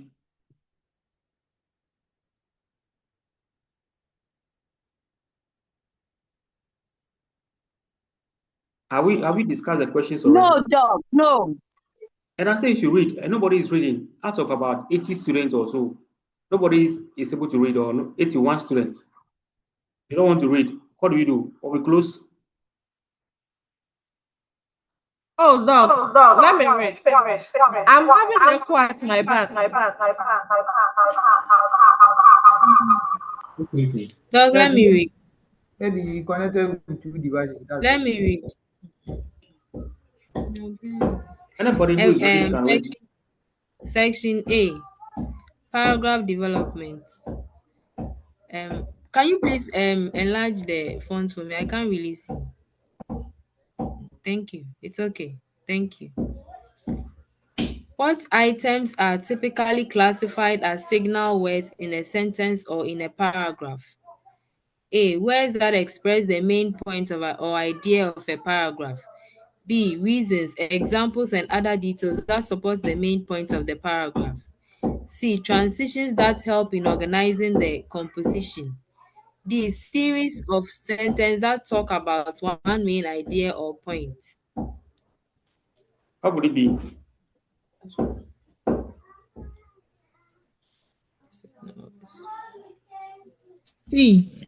C. Transition that help in organizing the Position.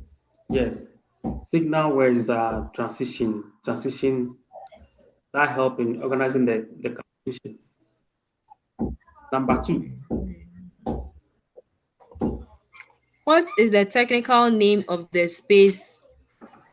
What is the technical name of the space that is used to move the text inward from the margin before composing the first sentence of a paragraph? Yes. A. Bident.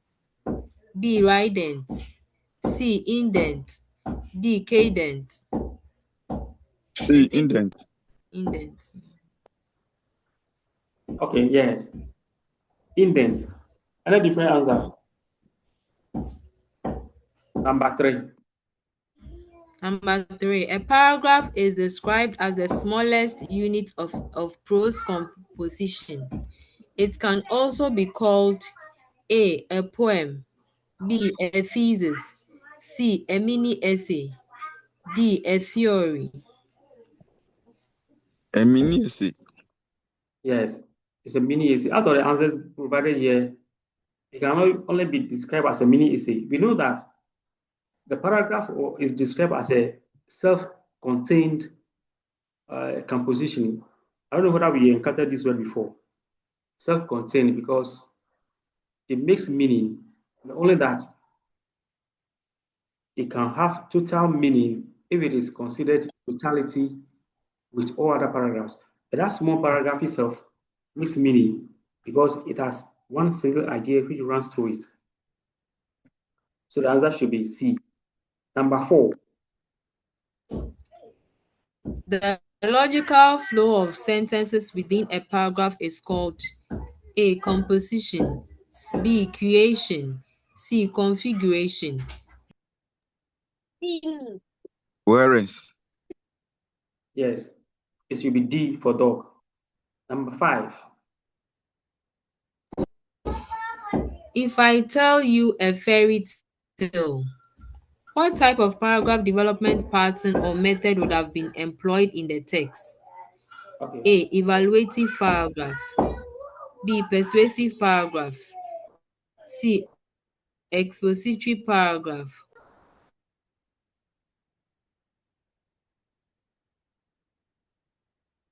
Is that all?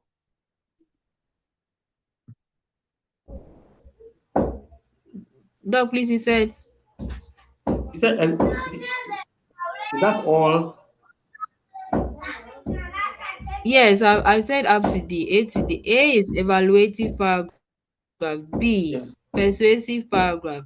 C. Expository paragraph. And D. Narrative paragraph. What type is it? I think the answer is D. The What answer type would is be it? D. it's narrow. D for dog. Number 6. Which choice shows examples of words and phrases that could signal a cause and effect connection? A. Indeed. very, extremely. B, therefore, as a result, consequently. C, above, behind, below. D, first, in fact, firstly. What could it be? B. Cause and effect is B for boy. Number 7.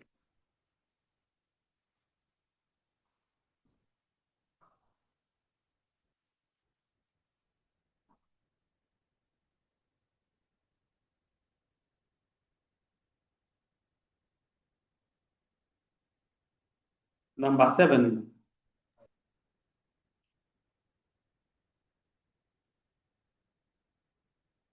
Dog. Which? Hey. I think the person who reads for us, there is feedback in her system. There is feedback. There's network problem. I dropped off, dog. My So network is if there is problem, jamming. why don't we have another person reading it for us? I appreciate the fact that she is willing to read, but the network is not cooperating. So why don't you get someone else to read it?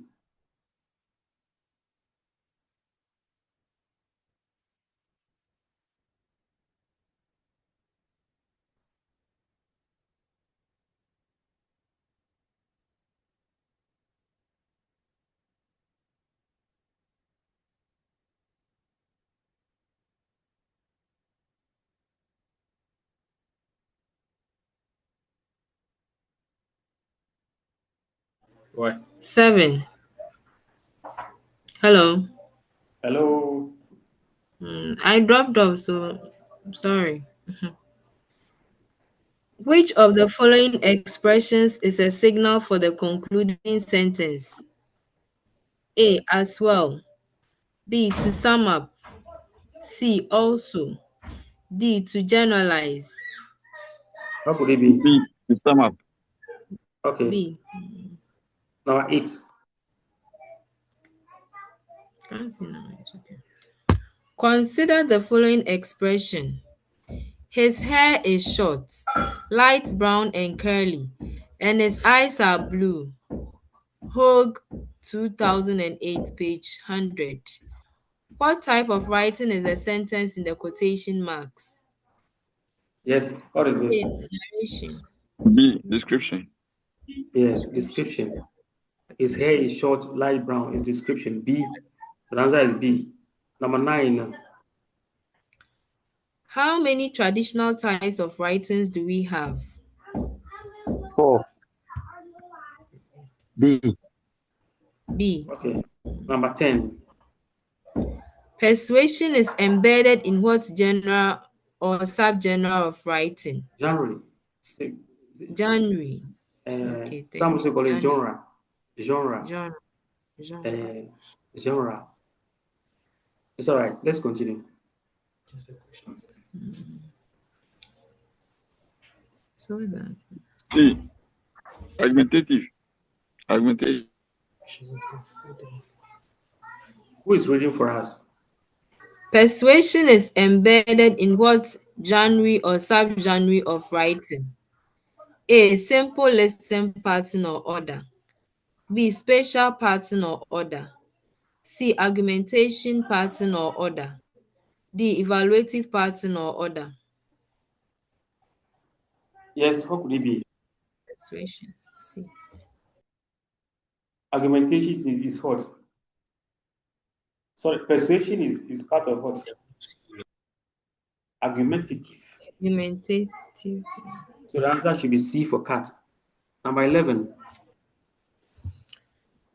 The controlling idea is the dash that is developed in the paragraph. Central idea. Auxiliary idea, non-existential idea, supplementary idea. Yes. Number 11. Central idea. Okay. A. Number 12. The smallest unit of prose composition is called What could it be? When you read the question, let them read the answers and let them choose the answer. I think that will make your work less stressful. So number 12, what is the answer?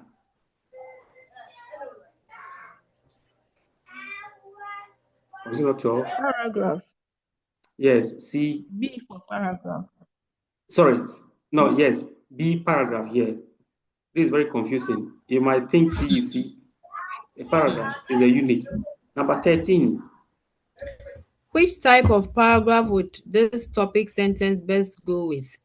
The Afeja mountain is the tallest in Ghana. Yes, what could it be? Dog is D. Descriptive. Is C. Is Yes. D. Yes, it's descriptive. It is now there's something there's something I want to talk about.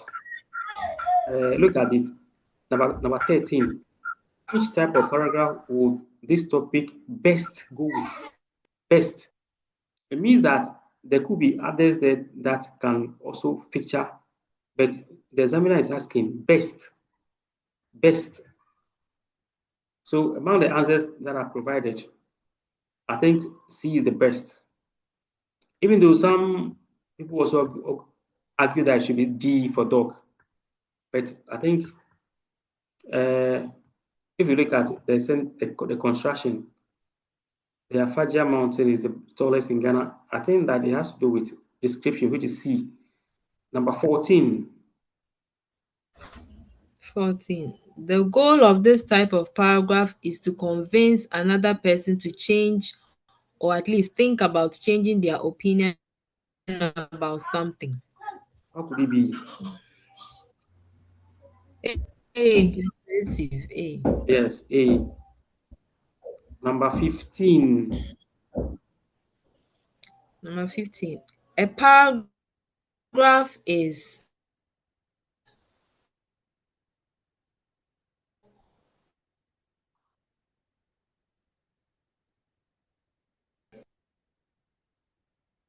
Please, I can't hear you. Okay, sorry. A paragraph is, sorry, yes. What could it be? An idea. But it can also be a unit of text. D. Or D. Yes, I think the answer should be D for dog. A paragraph is an idea, a unit of text, a group of sentences, so all. So the answer should be D. 16. 16. A unified paragraph dash. Yes. What could it be?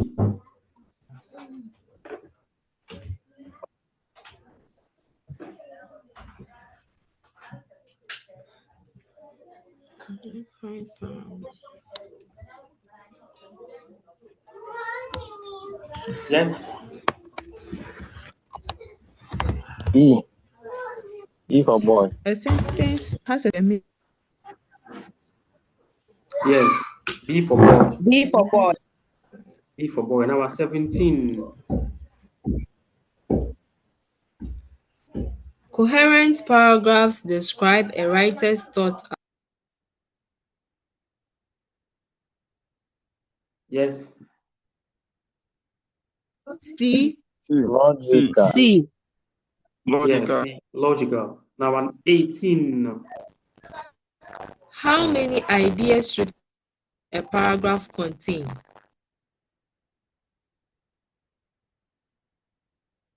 Yes. One idea. A. Yes, one idea. A. Number 19. Which of the following is not a key element of an effective paragraph? Yes.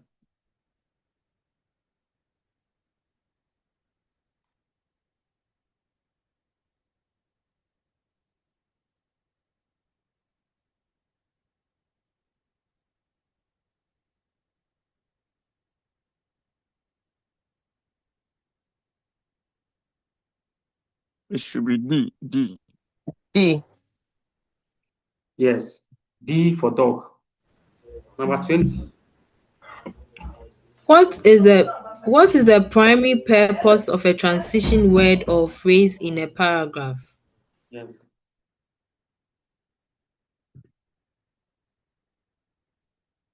C, to show the relationship. To show the relationship between Yes. ideas. 20 is C for cat. 21. To enhance a descriptive essay, one must appeal to the reader's sense of. I think it's D. All of above. It's D. All of the above. D for dog. All the above.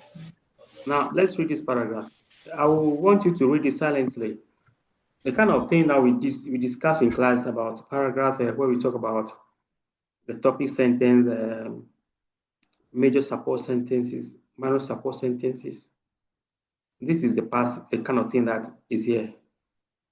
So read the passage first, then I will scroll up the questions.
Yes, let's look at the questions.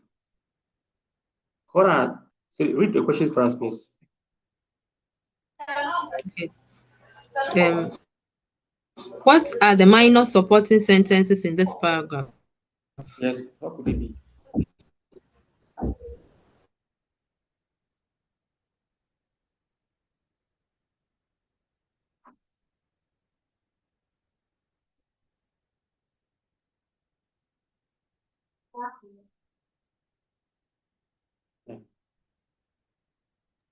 C. C. Yes, if you look at C, you see that yes, C for cat. Minor support sentence. C. Minor support in C. Let's go to 23. What are the major supporting sentences in this paragraph?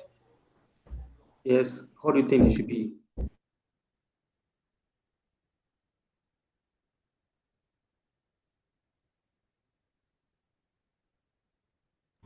I think it's A. Let's see A. 2, 7, and 9. Do you agree? Do you agree to 2, 7, and 9?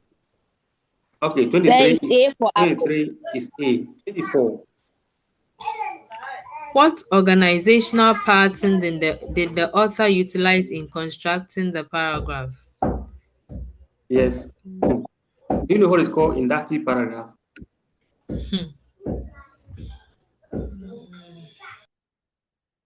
Hello?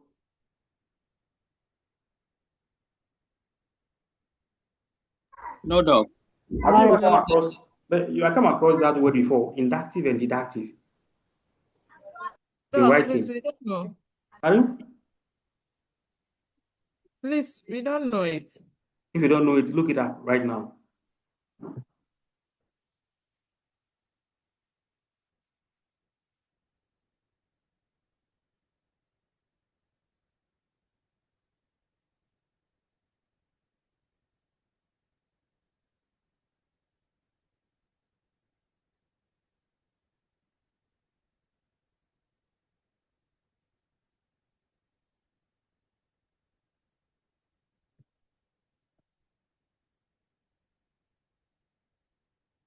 Yes, have you found something?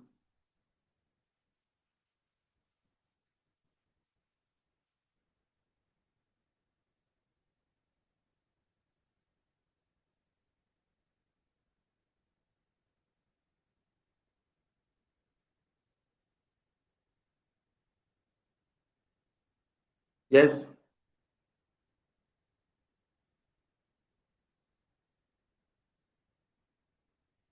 If you are doing a deductive writing, maybe you start with a topic sentence, kind of you are describing the thing, and you come to giving specific examples. So you start generally by defining things, then you come to specific examples.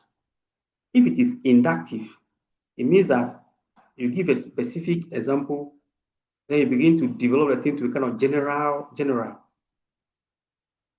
So if you look at the passage, if the person starts talking about a topic sentence, and then he goes around and begins to give you examples and illustrations, that is what? Deductive. In that case, if the person has start to give you specific thing. Now, have we found something? Someone, how we find something? Read for us so that you can help us to expand our distance. If you found something on deductive and inductive, read it for us.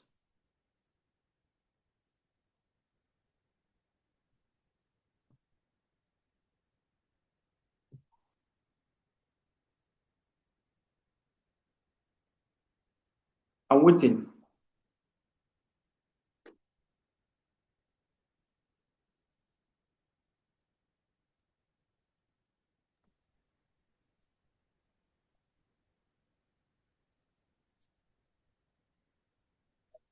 The writer gives specific facts, Okay. examples, evidence, or details first, and then present the main idea or conclusion at the end.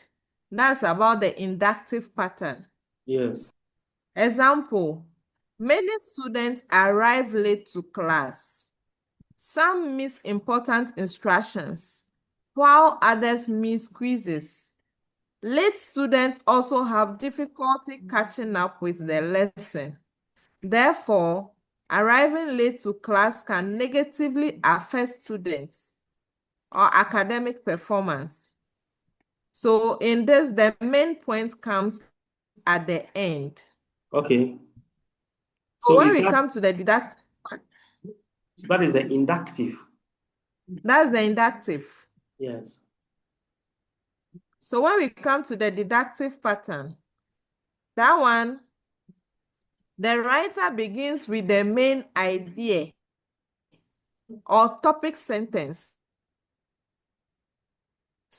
then provides specific explanations, facts, examples, or evidence to support it. Example of it is, arriving late to class can negatively affect students' academic performance. Students may miss important instructions, quizzes, and explanations. They may also have difficulty watching up with the lesson. That's the deductive. Okay, so right now, is it possible to describe a paragraph as emotive or relative?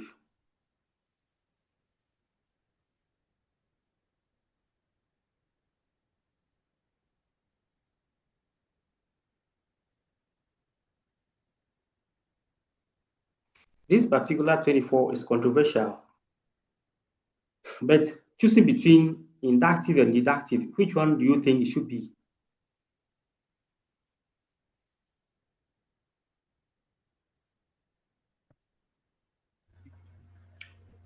Inductive. Deductive. Hello? If you are asked to choose between deductive and inductive, which one could it be? Inductive. Are you sure? Deductive. Deductive. Deductive. Yeah.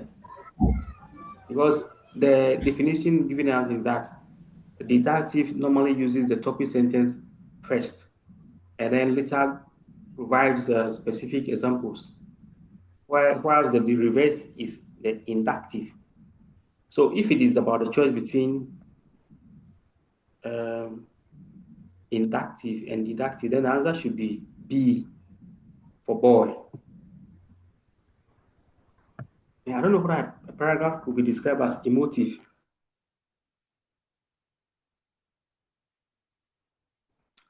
Let's continue, please. 25.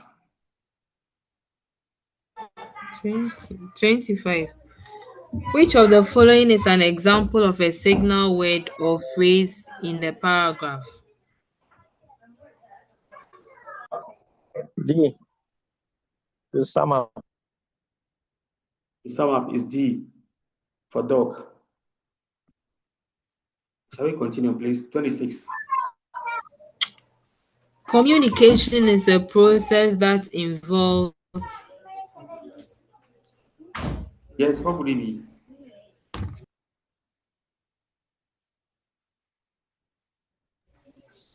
A. Transmitting ideas between people. Okay. 27.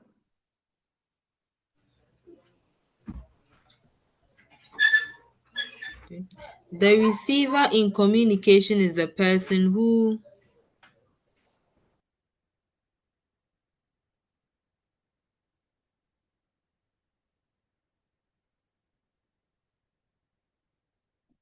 Yes. B. B.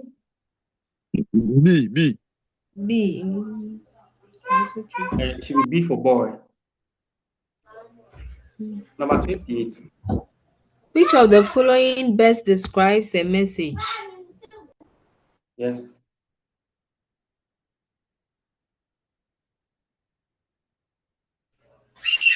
B. Yes, B for boy. 29. The communication channel is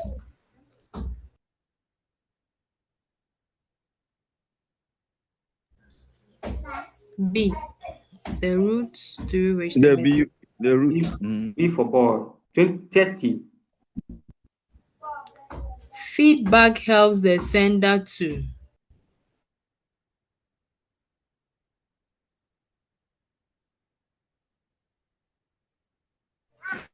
B. B. Yes, B for boy. 31. Noise can be described as A. A. A for Ama. 32. Which of the following is an example of verbal communication? Yes. C. Now, this place is controversial because we said in our discussion that verbal is equal to spoken and written. I don't know what I remember. You remember that? Verbal Yes, communication is that's both. what he said.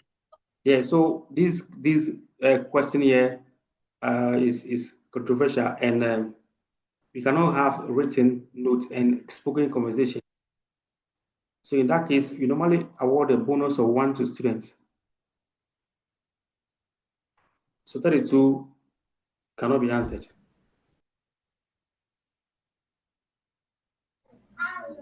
33. Which of the following is non-verbal communication? D. A. A. C rather. Facial expression. Yes. C. Yes. Non-verbal. 34. Encoding occurs when the sender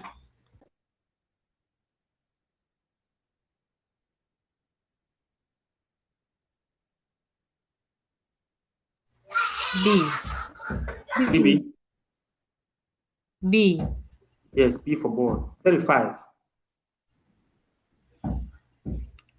Decoding occurs when the receiver Interpret. B. B. I think this examiner likes B. He likes B so much. 36. Which component completes the communication cycle? Yes, Feedback. B. B. Yes, B for boy. Feedback. 37. A conversation between two friends is an example of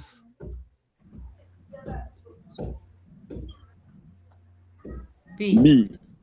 B. Interpersonal. 38. D for boy. 38. Television news is an example of B. B. Mass communication. B. If I were a student, I'll just select B throughout the whole. I'll select B because I know that most of the answers are going to be B. B. 39. You will fail, doctor. You will fail. I'll not fail. You shall fail. If the B's dominate, then I'll pass. You get majority correct. Written communication includes Yes. B. B. 40. Non-verbal communication is important because You see that I'm still passing. I'm passing. B. I'm passing. Supports and reinforces verbal communication. That's B. 41. The context or environment of communication refers to Yes. D for boy. No. A. Should be A. Yes. A. Yes. The physical and psychological setting. 42. Which of the following is a barrier to effective communication? Yes.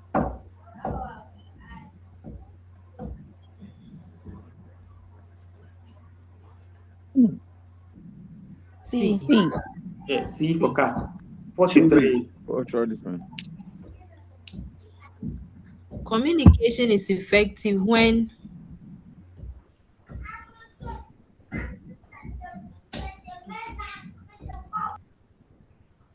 B. Yes, B for boy. 44. group communication occurs when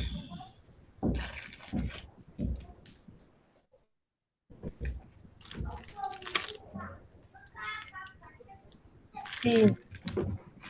Pardon? Yeah, C for cat. 45. public communication involves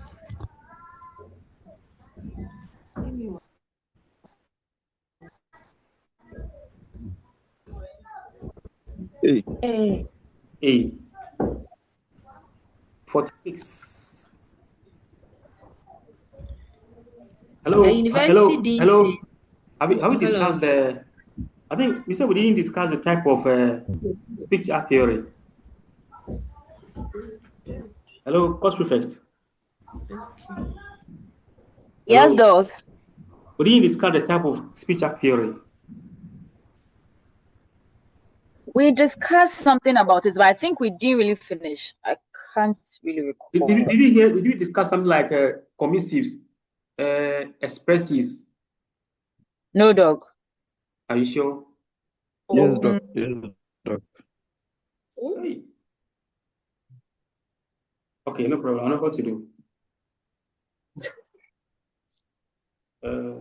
Act are the communicative functions that speakers perform when they say something.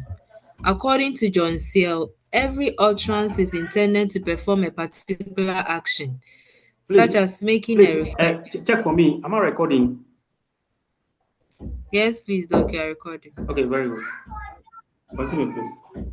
Okay, such as making a request, giving an order, making a promise, expressing gratitude, or making a declaration. Yes. Searle classified illocutionary acts into 5 major categories. Yes. Category 1, assertives or representatives. Purpose is to state or describe something believed to be true. Example, stating, reporting, describing, concluding, claiming. 2. Directives. The purpose is to get the hearer to do something. Examples, requesting, ordering, writing. 3. Commissives. The purpose is to commit the speaker to a future action. Examples, promising, vowing, offering, guaranteeing, threatening. 4. Expressives. The purpose is to express the speaker's feelings or psychological states. Example, thanking, apologizing, congratulating, welcoming, sympathizing. 5. Declaration. Declarations. Purpose is to bring about a change in the external situation simply by being uttered by someone with the appropriate authority. Examples, resigning, baptizing, sentencing, declaring war, pronouncing a couple marriage. Okay, very good. So let me. 1. Assertives. Yeah, assertives. To say, you say something that is true. It's a statement. You make a statement because what you see is true. You say it the way you see it. Function to inform, describe, report something, or to state facts. The meeting. So please continue reading for us. Assertives. Read for us, please. The meeting starts at 9 a.m. Accra is the capital of Ghana. The students performed well in the examination. Common verbs: state, claim, report, conclude, describe, predict, explain.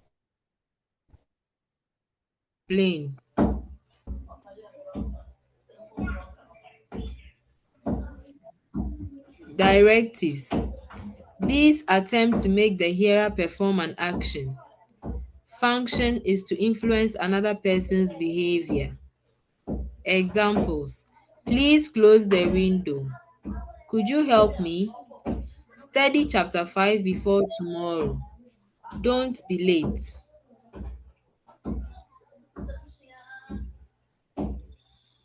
Common verbs: request, command, order, advise, invite, beg, suggest, warn.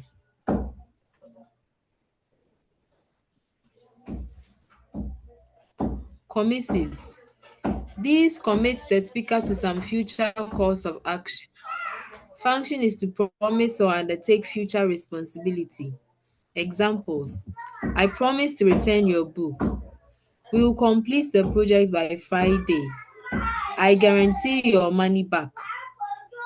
Common verbs: promise, vow, guarantee. Offer, pledge, threaten. 4. Expressives. These express the speaker's emotions, feelings, or attitudes. Function: to reveal psychological states. Examples: thank you very much. I'm sorry for the delay. Congratulations on your graduation. Welcome to UHAS. Common verbs: thank, apologize, congratulate, welcome, sympathize, praise, complain.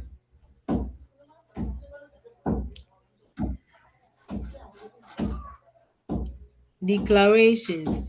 These immediately change a person's status or the surrounding situation when spoken by someone with the proper authority. Function is to create a new reality through language. Example: I now pronounce you husband and wife. You are hereby expelled from the university. The court sentences you to 5 years in prison. I resign from my position.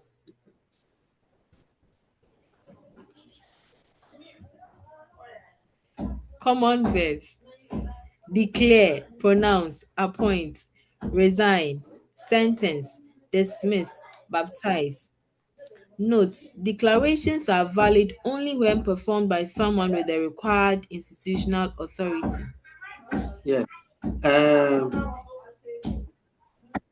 Let's do this exercise. Let's do the exercise here.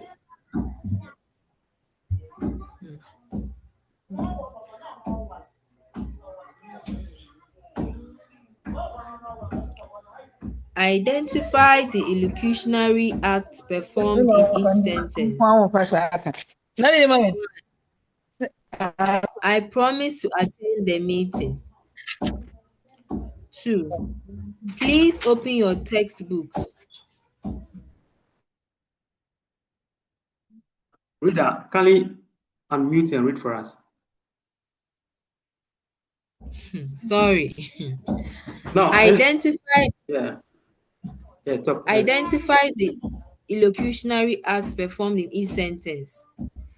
I promise to attend the meeting. 2. Please open your textbooks. So number 1, what is 3. it? Number 1, which type of speech illocutionary act is it? Out of the 5 that we discussed, what type is number 1? So assertive. Are you sure?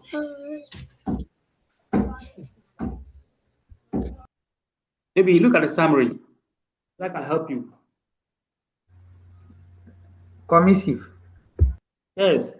See, assert is just to express, like to say something which you can see as true. Directive means you are directing. Commissive comes from the word commit. You commit yourself by what you said. You commit yourself. So it's a commissive. Expressive, it has to do with emotions.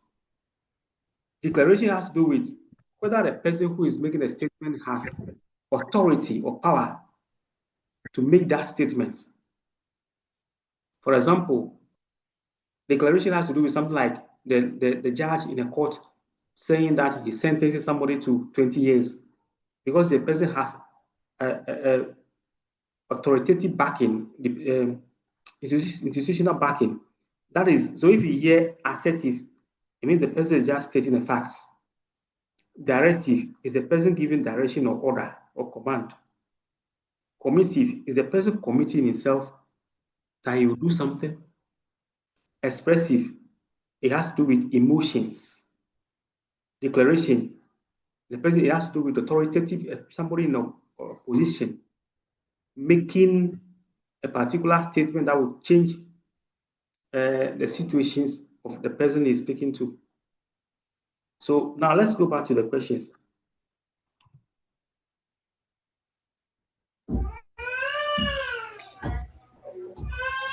One, I promise to attend the meeting. Yeah, I promise. What could it be?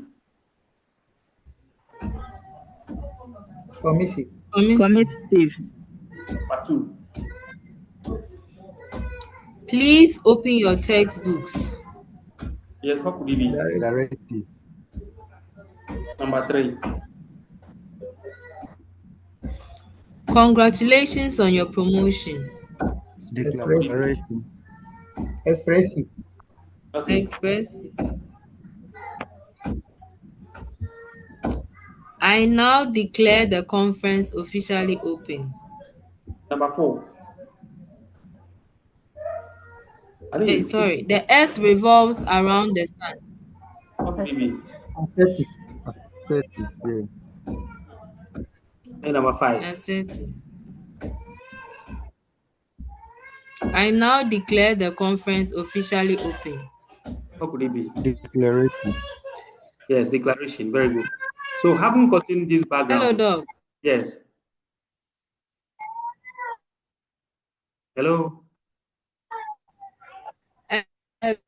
Please, can someone take over? I have to attend to. Please, can someone take over? I have to attend to an emergency right now. Okay, very good. Thank you very much for reading. Hello. Yeah. Get us back to.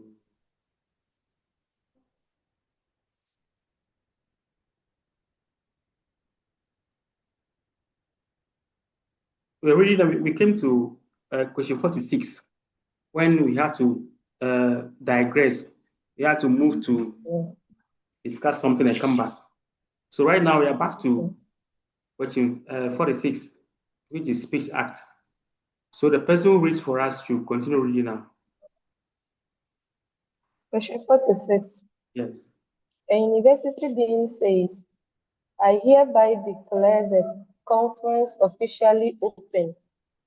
Which speech act is being successfully performed? A. A declaration that changes the social reality by Now you don't exerting read of don't read the answers. institutional authority. Don't read the answers B. for us. A Let them read the representative answers themselves. because it describes an event. Wanda Do is not read the answers. Do not read the answers. Let them read the answers themselves and tell us the correct thing. You read the question only. Read only the question. Yes, what is the answer? A. A. Yes. Yes. 47.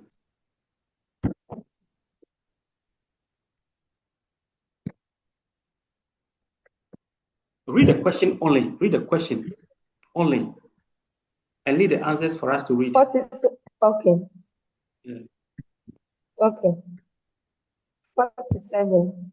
A company manager says, if sales improve, I'll recommend bonuses for everyone.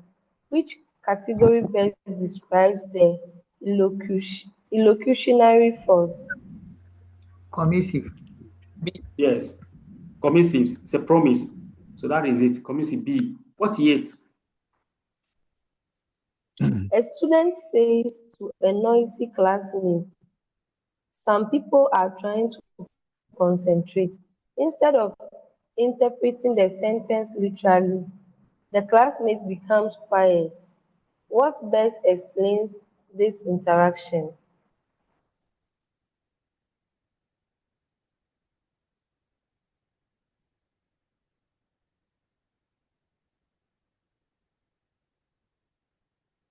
C. But that is 48. Yes, 48 Yes. is C. 48 is C. I think this comes from yesterday's lecture. Yeah. 49.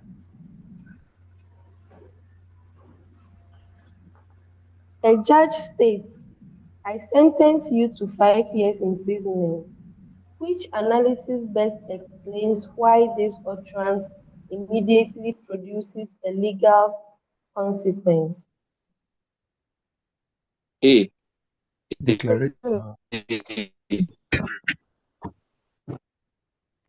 Yes, 49 is A. A. 50. 50. Two friends jokingly say, I now pronounce you husband and wife during a picnic. Why does this utterance fail to perform a marriage? What could it be?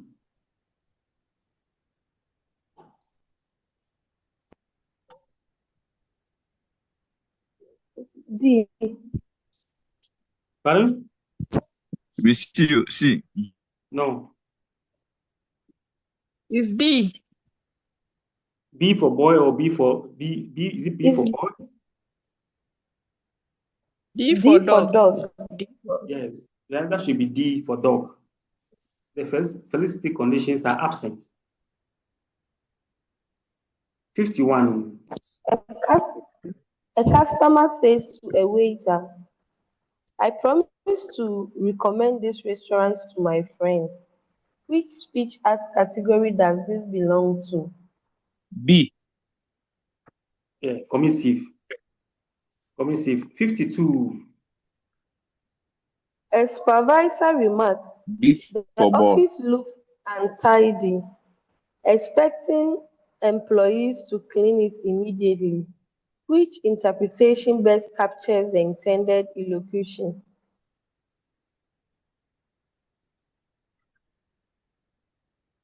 B. C. A supervisor remarks, the office looks untidy, expecting employees to clean it. What could it be? C. Yes, C. An indirect directive. an indirect directive encouraging immediate action. Yeah. 53. A teacher says, "Excellent work. You have exceeded my expectations." Which speech art is primarily illustrated? Yes. A. Yes. A. 50. Yeah, 53 is A. 54. Expressive.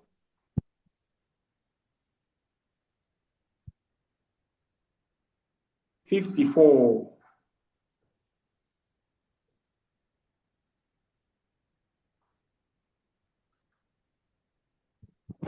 54.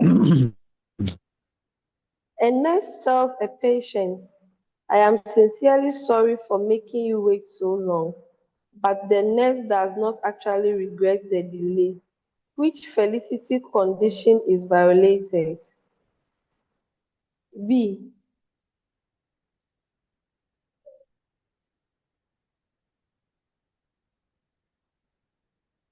With the content of the question, what do you think should be the answer?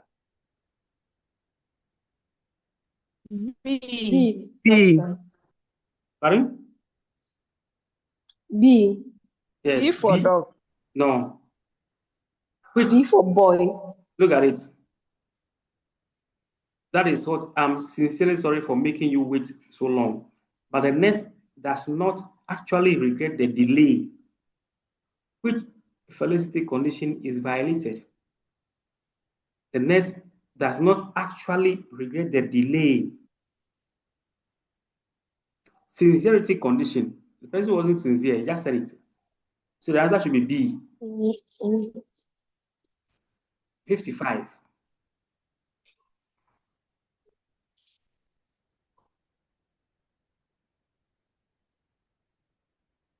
A researcher states, based on the evidence collected, the hypothesis is unsupported. Which speech art category best fits this utterance? Yes.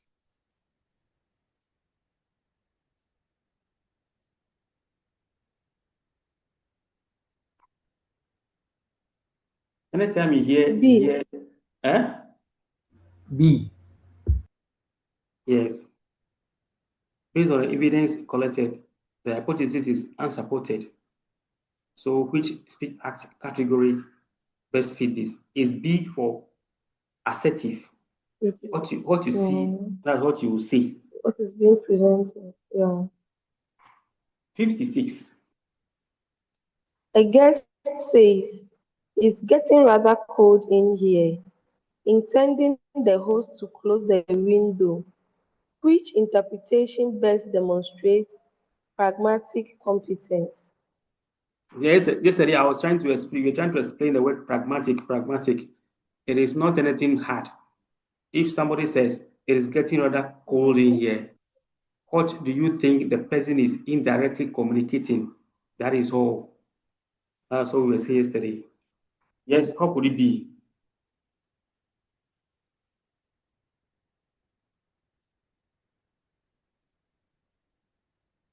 C. C for cat. C for cat. 56. Yes, 56 is C.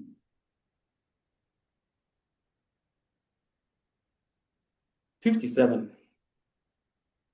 Which situation best demonstrates that perlocutionary effect is different from illocutionary pause? Yes.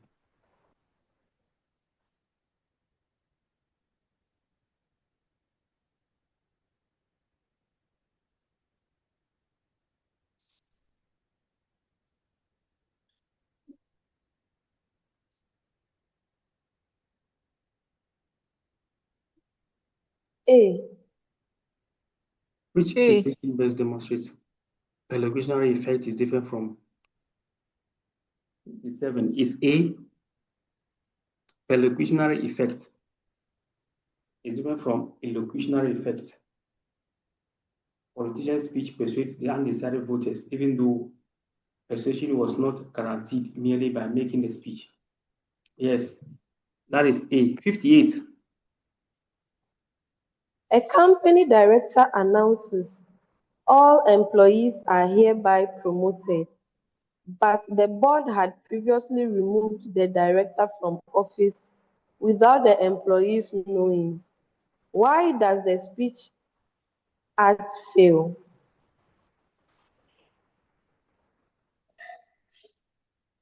D. D.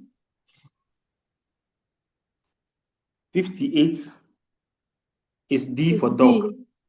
Is D for dog. The speaker no longer has authority to perform the declaration. 59.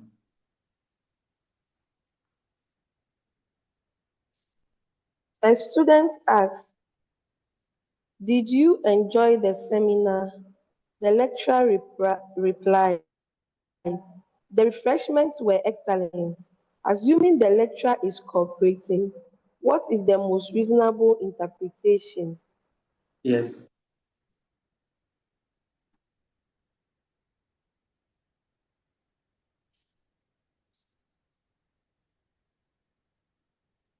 Yes. A.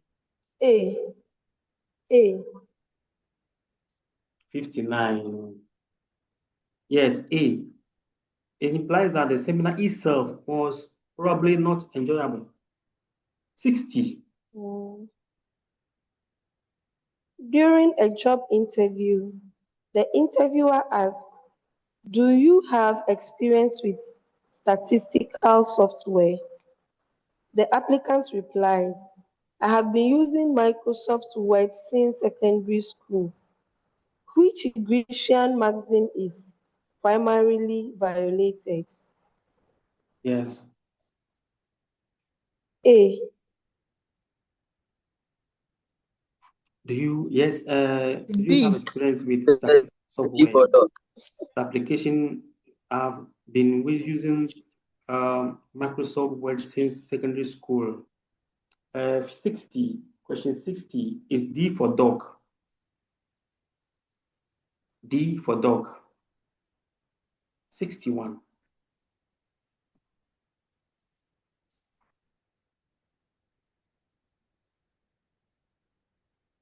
A manager asks an employee whether the monthly report has been completed. The employee replies, I have finished collecting the data and started the analysis. What can the manager reasonably infer? Yes.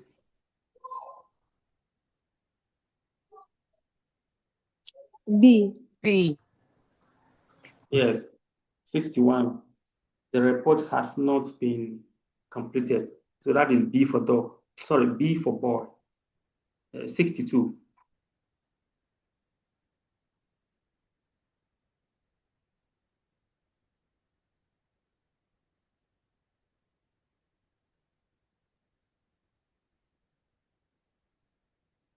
A friend asks, will you attend the meeting tomorrow? The response is, well, if my car decides to cooperate. What pragmatic process enables the hearer to understand the intended meaning?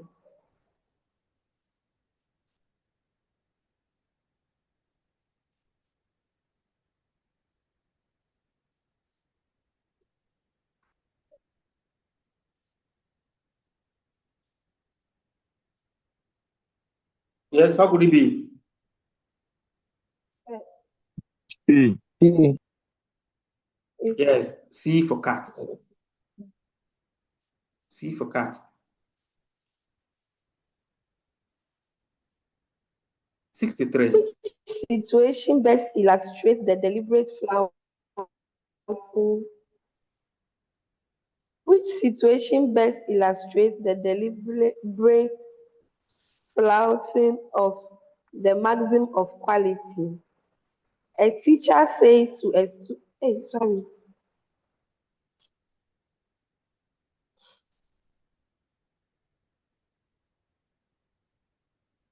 Hello.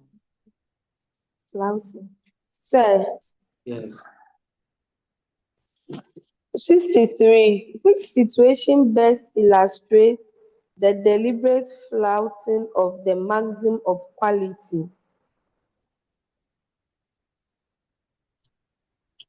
D.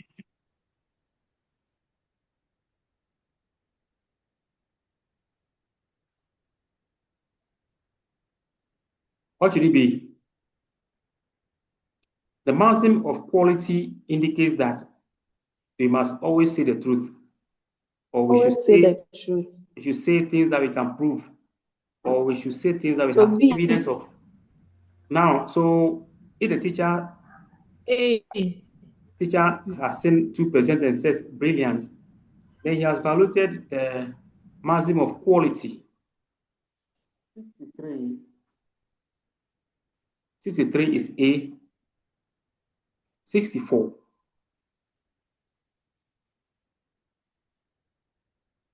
Yeah, A. The maximum of quality.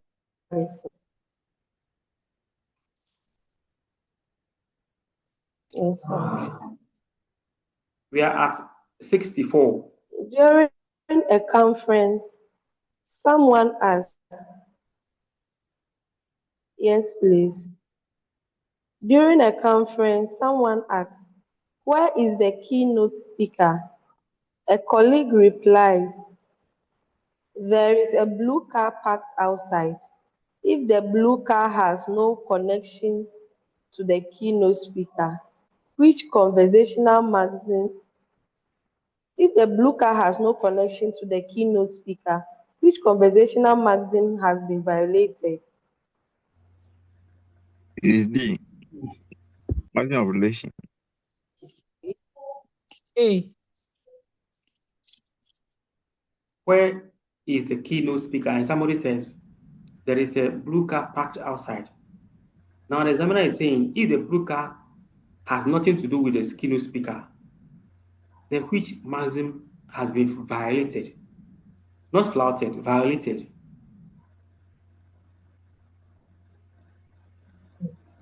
Sir, D, maximum of relation. Yes, it should be D for dog. D for dog. 65. A customer asks whether a laptop has a long battery life. The salesperson responds, it lasts approximately 12 hours under normal use. Which maxim is most clearly being observed? Yes. Is D. 65. B, maximum of quality.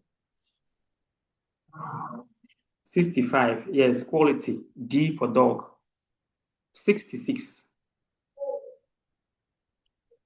A lecturer asks, have you completed your assignment? A student replies, my laptop crashed last night. Assuming the student was cooperative, what should the lecturer infer?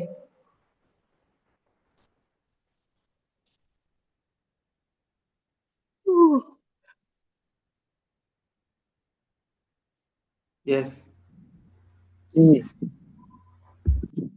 C for cats. The lecturer asks, have you completed your assignment? A student replies, laptop crashed last night. Assuming the student was cooperative, what kind of this?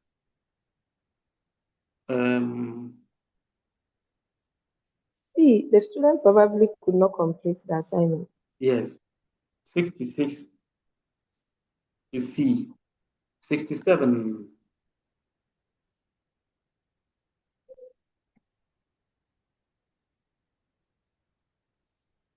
A weather forecaster says, according to today's satellite data, heavy rainfall is expected this evening.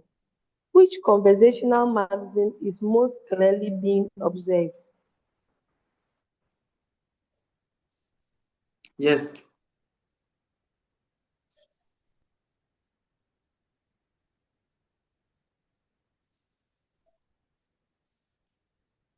A, maximum of quality. Yes. You see evidence. You have evidence for what you're saying. 67. A. 67. A. 68. During an academic discussion, A participant deliberately gives an excessively long answer to a simple yes or no question. Which maxim is most directly violated? What could it be? I think we saw a similar question today.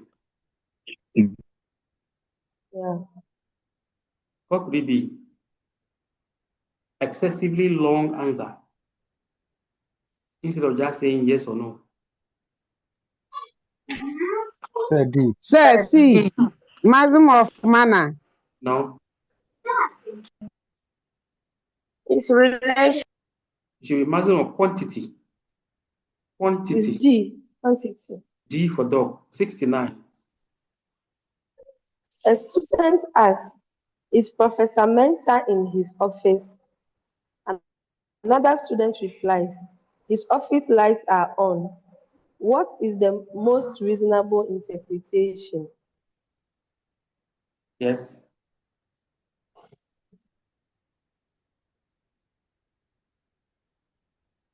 The professor is definitely in the office. B. Now, the speaker Says provides B. evidence from which the hearer may infer The hearer may infer that that the professor is probably present. 69. a guest asks, B, 69 is would you B. like some more food? Okay, 70. Doc, please, the 69 again. The answer is what? 69, B. the answer should be B. B. Yes. Boy. Yes, B for boy. A student asks, is Professor Mensah in his office? Another student replies, his office lights are on. What is the most reasonable interpretation? The speaker provides evidence from which the hearer may infer that the professor is probably present. The professor is definitely in the office. We cannot say so. The speaker violates the maximum relation. We cannot say so. The speaker refuses to cooperate. We cannot say so. But B seems reasonable. The speaker provides evidence from which the hearer may infer that the professor is probably present. So 69 is B for boy. 70. A guest asks, would you like some more food? The host replies, I've had enough to feed an army. Which Grecian concept best explains the intended meaning? Yes. C for cat. C. Yeah. Why do you think for C should cat. be the answer? So why do you think C should be the answer?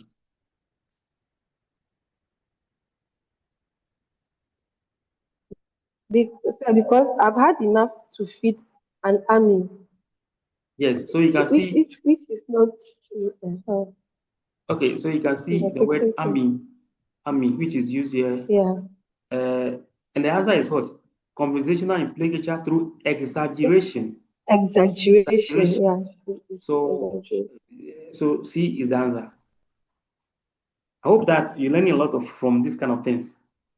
And I believe that when you go back to your workplaces, you will communicate better and write better and you reason better. And then you improve the quality of your work at your workplaces. Let's continue. 71. Which of the following is not a method of integrating source information into your essay? Yes.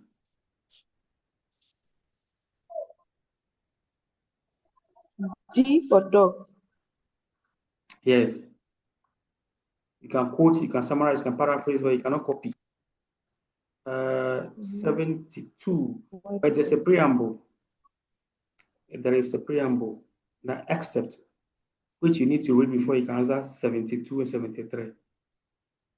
Read for us, please.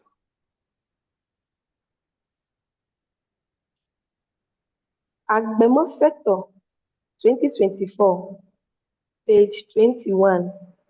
Despite a 40% decline in maternal mortality from 727 to 442 deaths per 100,000 live births between 2000 and 2023. 2023, the Africa region still accounts for 70% of global maternal deaths. Each year, an estimated 178,000 mothers and 1 million newborns die in the African region, many from preventable causes. Read. Question. Yes. Question 72. A student has quoted from the excerpt above. Which of the following is the most appropriate way to present the quotation using APA 7th edition? Okay. So it's left to you now. We are applying our knowledge from IT, info lit department, plus what we did at academic writing to answer some of these questions.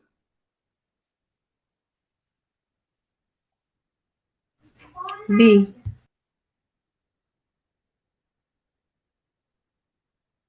Final answer. Why Sir, do you B. think B is the correct one? Why not A, C, or D? Explain to me. Well, yesterday you said that when you are quoting using the APA 7th way, you use the author's surname and then the year. So looking at the options, I can see that B has the author's surname first, then the year, and then the page. You have not answered the question. I was asking why not A or C or D?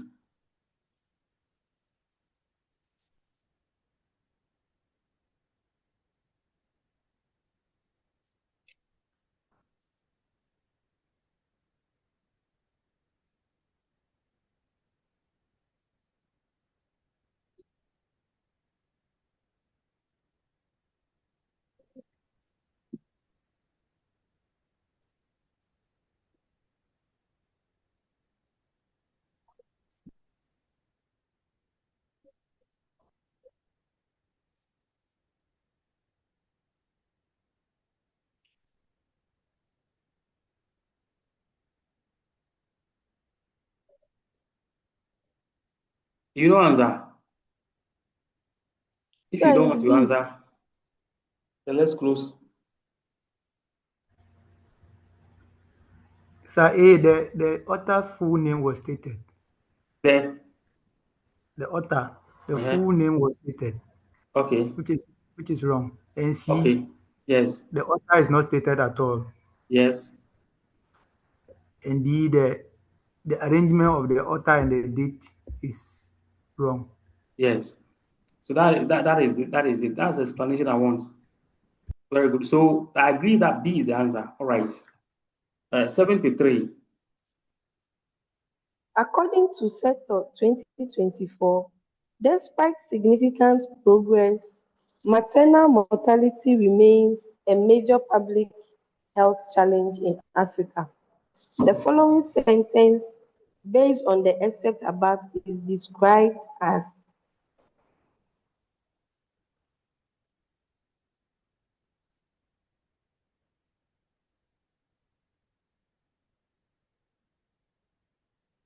C for cat.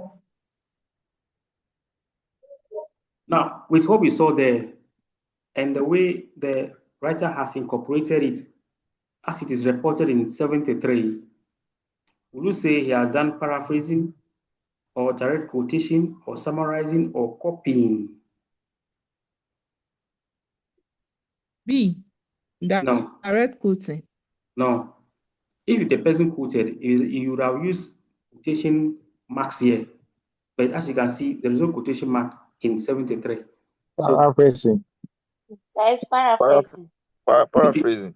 If it is paraphrasing, then I think the length of the material should be approximately the original. If it is paraphrasing, the original, this paraphrase one, which is at 73, should have been just about the same length as the original. So I think the answer should be what? Sorry, if it is summarizing, 73 is C, which is summarizing. You can see that what the original text has here is long, about 3.5 lines. And then the writer has managed to condense it to what? About just 1 line, or sometimes even less. So it's some 74.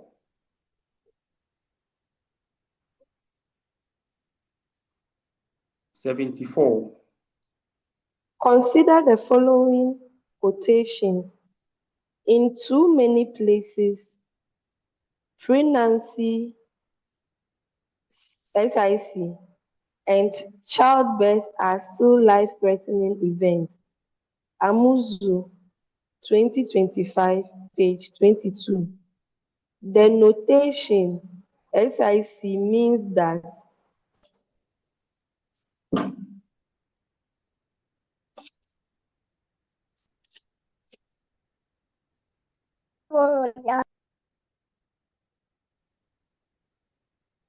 Yes, A. yes, A. The quoted text contains an error in the original source. 75. a student wants to use a quotation found inside another author's book but has not read the original source. What should the student do? Yes.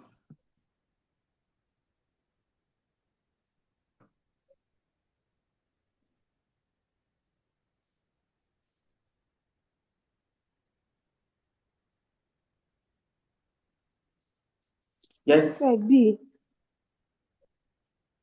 Cite the secondary source using the required referencing style. Very good. 76. What is described as common knowledge?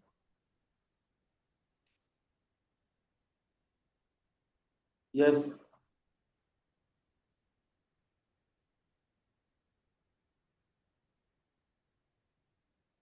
A. What is the answer? A, 76, A. 77.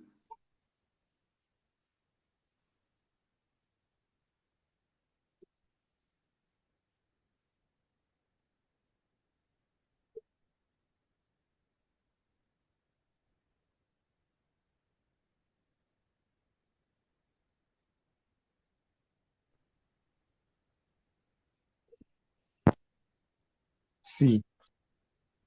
77. Yeah. If you look at the options In here, APA 7th edition, in which order should the source information be provided when quoting a source in text? yes, what would it be? After page number. What's your Yes, C. C. Yes, C. 78.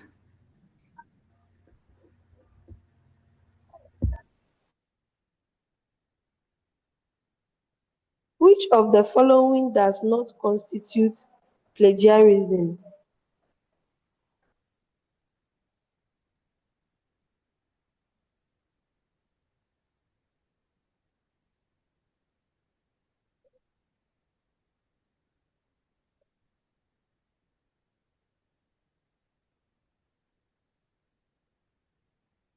C. C. Paraphrasing an author's idea in your own words and providing an appropriate citation. Yes. 78 is C. 79. A student cites the following Final answer is what? Who is heard it? C. C. A student cites the following sources in the same sentence of an essay. Brown 2021, Adams 2019, Mensa 2023. Which is the correct APA's 7th edition parenthetical citation? Now, this is very simple. Look at it. What you want to find out is in the APA, are we going to arrange the names according to in alphabetical order or according to the year in which the publication is made? If it is going to be according to alphabetical order, then Adams must follow by what? Brown, then Mensa. Brown before Mensa. If it is going to be the year, as in the latest year, then it should be what? 2023, followed by 2021, followed by 2019. However, I want to leave it to you to go find out. The answer here, 79 is a B, which means that the arrangement should be about alphabetical order. What it means is this: if you're going to do in-text citation using the parenthetical citation, and you have something like this, how are you going to arrange it? I think this is what the examiner is asking, and I think that is going to be something like B. Adams, 2019, semicolon, Brown, 2021, semicolon, suggesting that it's alphabetical. But for the purpose of your thesis, go find out whether it's also possible for you to arrange it by the currency of the year, whether the most current must come first, followed by that order. 80. Which of the following uses the most appropriate APA signal phrase? Yes. Sechi 2022, page 21 is stating that. Sechi 2022, page 21 have stated that. Sechi 2022, page 21 stated that. Sechi 2022, page 21 was stating that. Which one should be the correct thing? Pardon? C. Yes, C for cat. C for cat. 81. Which situation requires quotation marks?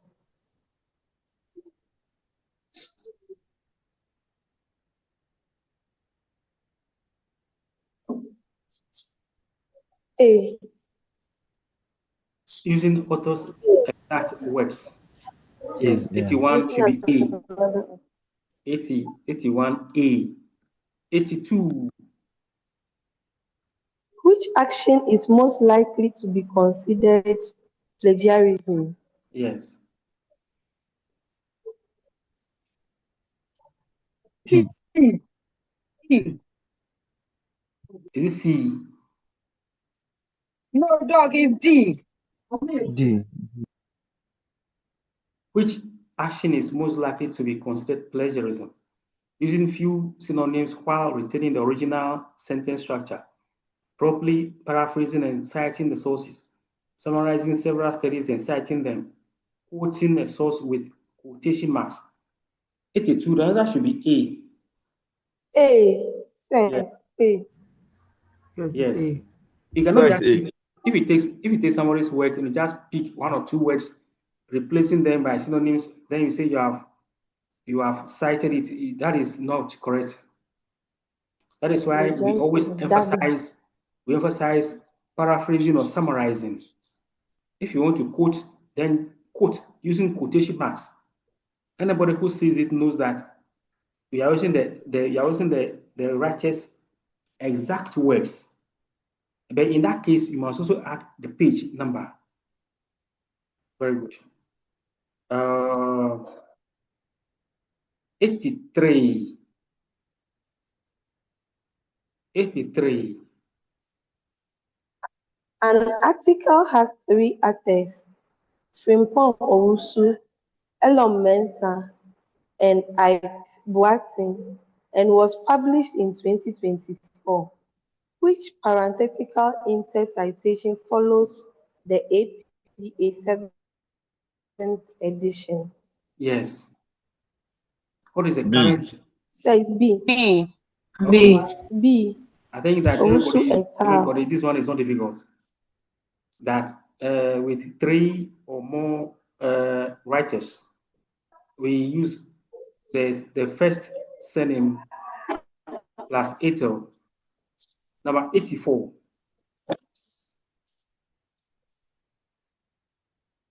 Why should students cite their sources? Yes. B. To demonstrate B. academic honesty. Very good. Number 85. A source has no publication date. According to APA 7th edition, which abbreviation should be used? Yes. C. Okay, C. C. So that is it. The rest of the questions are the questions that I gave you in the quiz in your interim assessment. So we don't need to discuss it because it's the same thing. In that case, what I can do is I'll just scroll like this so that if you want to go over it, you can stop it and then you go over. We will not discuss it because it will be boring. It's the same thing we did in the IE. So that brings us to the end of this discussion. Any questions?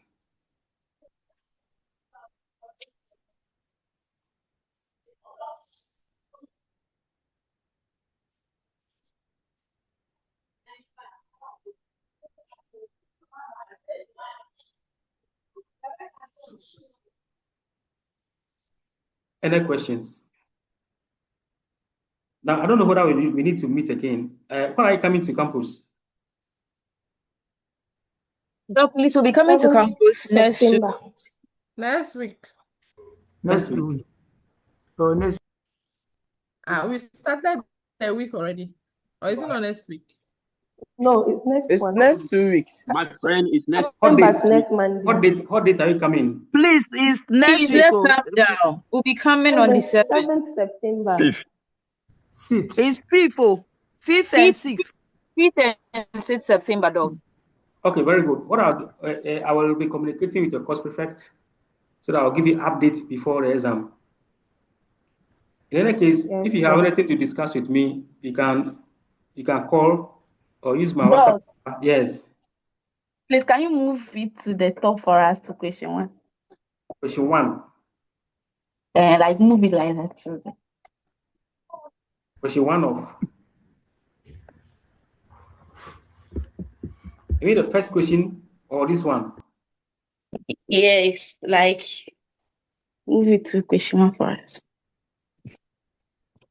Question 1 of the grammar section or question 1 of the whole set? Question 1 of this, what we are discussing right now.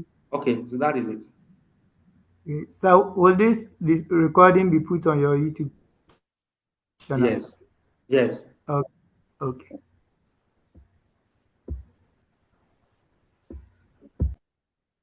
Which of the following best defines a dangling modifier?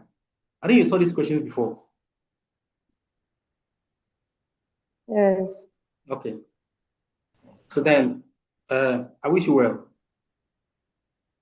We will be communicating. Thank you, sir. Thank you. Yeah. Thank you, Doc. Thank you, Doc. Thank you too. Thank you, Doc. Thank you so much.